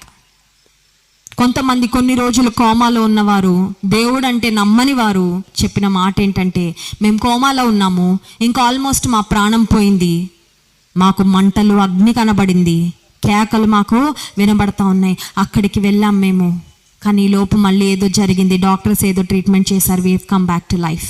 నీకు తెలుసా మరణము తర్వాత జీవితం ఉంది అని? నీకు తెలుసా? కొంతమంది అనుకుంటారు మరణం తర్వాత మంచిగా బ్రతికితే మళ్ళీ మానవ జన్మ, లేకపోతే ఏ కుక్కలాగో, నక్కలాగో, పిల్లిలాగో, బల్లిలాగో పుడతారని. కాదండి, మనిషికి ఒకే ఒక్క జన్మ, ఒకే ఒక్క జీవితం. ఈ జీవితంలో దేవుడు కావాలా వద్దా నువ్వు ఎంపిక చేసుకొని ఇష్టం. నీ హృదయం అనే తలుపు నొద్ద యేసయ్య నిలబడి తడుతా ఉన్నాడు. ప్రతి హృదయం దగ్గర నిలబడి తడుతున్నాడు యేసయ్య. యేసయ్యని నీ హృదయంలోకి రానిస్తావా, ఆయనను అంగీకరిస్తావా, తిరస్కరిస్తావా, నీ చేతిలో ఉంది. దేవుడు ఎవరిని ఎప్పుడు బలవంతం చెయ్యరు. కొంతమంది అనుకుంటారు దేవుడు బలవంతంగా నా హృదయంలోకి రావచ్చు కదండి, నేను చాలా చెడ్డోడినని నాకు తెలుసు, నేను చెడ్డదాన్నని నాకు తెలుసు, కానీ దేవుడు బలవంతంగా వచ్చి నన్ను మార్చొచ్చు కదా అంటే దేవుడు అట్లా మార్చడు. ఇదిగో నేను తలుపు నొద్ద నిలుచుండి తట్టుచున్నాను, ఎవడైనా నా స్వరం విని తలుపు తీసిన యెడల నేను అతని యొద్దకు వచ్చి అతనితో నేను నాతో కూడా అతడును భోజనము చేదము. దేవుడు నీ హృదయం దగ్గర నిలబడి తడుతున్నాడు. నీ హృదయం తెరిచి నీ జీవితంలోకి యేసయ్యను ఆహ్వానిస్తే ఈ లోకంలో జీవించినంత కాలం ఆయన నీకు తోడుగా ఉంటాడు, నీ రక్షకుడుగా ఉంటాడు, నీ దేవుడుగా ఉంటాడు, నీ ప్రభువుగా ఉంటాడు. ఈ లోకంలో నీ జీవిత ప్రయాణం నువ్వు ఎప్పుడు ముగించుకున్నా నువ్వేం వరి అవ్వాల్సిన అవసరం లేదు. నిత్య రాజ్యంలో నీ కొరకు ఆయన స్థలాన్ని సిద్ధపరిచాడు. అక్కడ ఆ మహామహిమలో యుగ యుగాలు దేవునితో ఉండి దేవుని స్తుతిస్తూ ఆనందిస్తూ ఉండే ఆ మహిమ గల ప్రదేశానికి నీవు వెళ్తావు. కానీ కొంతమంది అనుకుంటున్నారు, ఇప్పుడే ఎందుకండి రక్షణ పొందడం, ఇప్పుడే ఎందుకండి బాప్తిస్మం తీసుకోవడం, ఇప్పుడే ఎందుకండి భక్తి, ఇప్పుడే భక్తి మొదలు పెట్టానంటే ఈ పథ్యం నేను చేయలేనండి. పథ్యం అంటారు తెలుసా అండి? కాన్ పైన స్త్రీలకు అన్నీ పెట్టరు కదా, అమ్మమ్మ మంచిది కాదమ్మ అన్నీ తినకూడదు అంటారు. కొంతమంది అనుకుంటారు, అమ్మో ఈ భక్తిని తీసుకున్నామంటే, యేసు ప్రభుని స్వంత రక్షకునిగా అంగీకరించానంటే తాగుడు జోలికి వెళ్ళడానికి లేదు, జూదం జోలికి వెళ్ళడానికి లేదు, నా శరీరంతో ఇష్టానుసారంగా పాపం చేయడానికి లేదు, నా కన్నులతో ఇష్టమైనవి చూడడానికి లేదు, వ్యర్థమైన వాటన్నిటిని నేను దూరం పెట్టాలి, ఇది నాకు కష్టం, నా వల్ల కాదు అని కొంతమంది పోస్ట్ పోన్ చేస్తూ ఉన్నారండి. ఇప్పటికి ఎన్ని సంవత్సరాలుగా పోస్ట్ పోన్ చేశారో చాలామంది అనుకున్నారు నేను చాలా కాలం బ్రతుకుతానులే అని. కరోనా సమయంలో అలా అర్ధాంతరంగా కళ్ళ ముందు ఉన్న వాళ్ళు వెళ్ళిపోలేదా? ఈరోజు మనం ఇట్లా సజీవంగా ఉన్నామంటే ఆయన ఉచితమైన కృప. కరోనా సమయంలో ఈ లోకాన్ని దాటి వెళ్ళిపోయిన వాళ్ళు చాలామంది అనుకొని ఉంటారు, వచ్చే సంవత్సరం రక్షణ పొందుదాంలే, వచ్చే ఫ్యూచర్లో చూస్తాంలే, ఆలోచిద్దాంలే, ఇప్పుడెందుకు రక్షణ, ఇప్పుడెందుకు తొందరపడాలనుకొని ఉంటారు. కానీ వారికి అవకాశము లేదు. దేవుడు మన జీవితాన్ని, మన ఆయుష్కాన్ని ఆయుష్కాలాన్ని పొడిగిస్తున్నాడంటే కారణం ఏంటంటే ఆయన మనల్ని ఆయనకు దగ్గరగా చేర్చుకోవాలని ఒక కృపా తరుణాన్ని మనకి ఇస్తున్నాడండి. ఒక ఆపర్చునిటీ ఇస్తున్నాడు, ఒక అవకాశం ఇస్తున్నాడు. నీవు సద్వినియోగపరచుకోవాలని కోరుకుంటున్నావా, లేకపోతే ఇంకా దేవుణ్ణి దూరం పెట్టాలని ఆశపడుతున్నావా? కొంతమంది అనుకుంటున్నారు, యేసు ప్రభుని స్వంత రక్షకునిగా అంగీకరించడానికి నాకు కొన్ని అలవాట్లు అడ్డం వస్తున్నాయండి, కొన్ని స్నేహాలు నాకు అడ్డం వస్తున్నాయి, కొన్ని దేవునికి ఇష్టం లేనివి నా జీవితంలో ఉన్నాయి, వాటిని నేను తొలగించుకోగలనో లేదో అని కొంతమంది ఆలోచన చేస్తూ ఉన్నారు. ఒక మాట చెప్పనివ్వండి, విశ్వాసముతో దేవుని దగ్గరకు వచ్చి, నా హృదయంలోకి రా ప్రభువా, నేను పాపిని, నీ రక్తంలో నా పాపాన్ని కడగండి, ఈ రోజు నుండి నీ కొరకు జీవించడానికి నాకు సహాయం చేయండి అని నువ్వు అడుగు. నీ స్వంత శక్తితో నీవు ఏ పాపాన్ని మానుకోలేకపోతున్నావో ఆ పాపాన్ని మానడానికి దేవుడే నీకు శక్తి అనుగ్రహిస్తాడు. హల్లెలూయా. ఆయనకు నువ్వు దగ్గరగా రా. యాకోబు పత్రిక 4వ అధ్యాయంలో దేవుని వాక్యంలో రాయబడిన మాట ఒక్కసారి చూడండి. ఆ మాట చదువుకొని మనం ముగించుకుందాం. యాకోబు పత్రిక 4వ అధ్యాయం 8వ వచనం. దేవుని యొద్దకు రండి, అప్పుడు ఆయన మీ యొద్దకు, నీ వస్తే దేవుని దగ్గరకు ఆయన నీకు చాలా దగ్గరగా వస్తాడు. ఇంకెంతకాలం దేవునికి దూరంగా ఉంటావు? ఇంకెంతకాలం దేవుని దూరము పెడతావు? ఇంకెంతకాలం రక్షణ పొందకుండా, మారు మనసు పొందకుండా నీ జీవితాన్ని అలా గడిపేస్తావు? ఒక డొక్కు చైనా వాచ్కైనా వారంటీ ఉంటుందేమో కానీ మన జీవితానికి గ్యారంటీ ఉందండి? మానవ జీవితానికి గ్యారంటీ లేదు. మన జీవితానికి గ్యారంటీ లేదండి. నేడు అనే సమయం ఉండగానే రక్షణ పొందుదాం. కండ్లు మూసుకోండి, ప్రతి ఒక్కరు కండ్లు మూసుకోండి. ఈ రాత్రికాల సమయంలో 3 అంశాలు మనం జ్ఞాపకం చేసుకున్నాం. దేవుని మాట, దేవుని వ్రాత, దేవుని రాక. యేసయ్య తిరిగి రాబోతున్నారు రెండవసారి. యేసయ్య రాకడా మన పోకడా ఈ రెండు మనకు తెలియదు, అవి ఎప్పుడో. కానీ సమయం ఉండగానే, దేవుడు నీతో మాట్లాడుతూ ఉండగానే ఆయన మాటలకు నువ్వు స్పందిస్తావా? తమ్ముడు, చెల్లి, నీతోనే మాట్లాడుతున్నాడు దేవుడి రాత్రికాల సమయంలో. అన్న, అక్క, ఆంటీ, అంకుల్, ఇంకెంతకాలం ఆలస్యం చేస్తారు? ఇంకెంతకాలం దేవునికి దూరంగా బ్రతుకుతారు? దేవుడు మీతో మాట్లాడుతున్నాడు. మీ హృదయాన్ని తెరుస్తారా ఆయనకు? మీ హృదయంలో ఇస్తారా యేసుకు చోటు? D minor. మీ జీవితంలో యేసయ్యకు చోటు ఇవ్వాలని ఆశపడితే, మీ హృదయంలోనికి యేసయ్యను స్వంత రక్షకునిగా ఆహ్వానించాలి అని ఆశపడితే, ఈ రాత్రికాల సమయంలో అమ్మ, దేవుడు నాతో మాట్లాడాడు, దేవుడు నా హృదయాన్ని సంధించాడు, దేవుని మాటకు నేను స్పందించాలని కోరుకుంటున్నాను అని ఎవరైనా ఉన్నట్లయితే, please open your heart to the lord. దేవునికి మీ హృదయాన్ని తెరవండి, దేవునికి మీ జీవితాన్ని తెరవండి. D minor, D minor. Yesu నీవే కావాలయ్యా, నాతో కూడా రావాలయ్యా. యేసు నీవే కావాలయ్యా, నాతో కూడా రావాలయ్యా. కరుణా నీ దివ్య సన్నిధి నన్ను ఆదుకొని నా పెన్నిధి. కరుణా నీ దివ్య సన్నిధి నన్ను ఆదుకొని నా పెన్నిధి. నీవే కావాలయ్యా, నాతో రావాలయ్యా. నీవే కావాలయ్యా, నాతో రావాలయ్యా. యేసు నీవే కావాలయ్యా, నాతో కూడా రావాలయ్యా. యేసు నీవే కావాలయ్యా, నాతో కూడా రావాలయ్యా. రాత్రికాల సమయంలో దేవుని వాక్యము విని, దేవుని మాటకు స్పందించి, నా హృదయం తెరుస్తున్నాను, నా హృదయంలోనికి యేసయ్యను ఆహ్వానిస్తున్నాను అన్నవారు ఒక్కసారి మీ కుడి చేయి ఆకాశం వైపెత్తండి. మీ కుడి చేయి ఎత్తి యేసయ్యకు చూపించండి. మీరెవరూ మనుషులకు చూపించట్లేదు మీ చెయ్యి. మొహమాట పడ్డం కాదు. ఈ రాత్రికాల సమయంలో నీవు తీసుకుంటున్న తీర్మానము నీకు నీ దేవునికి మధ్యలో.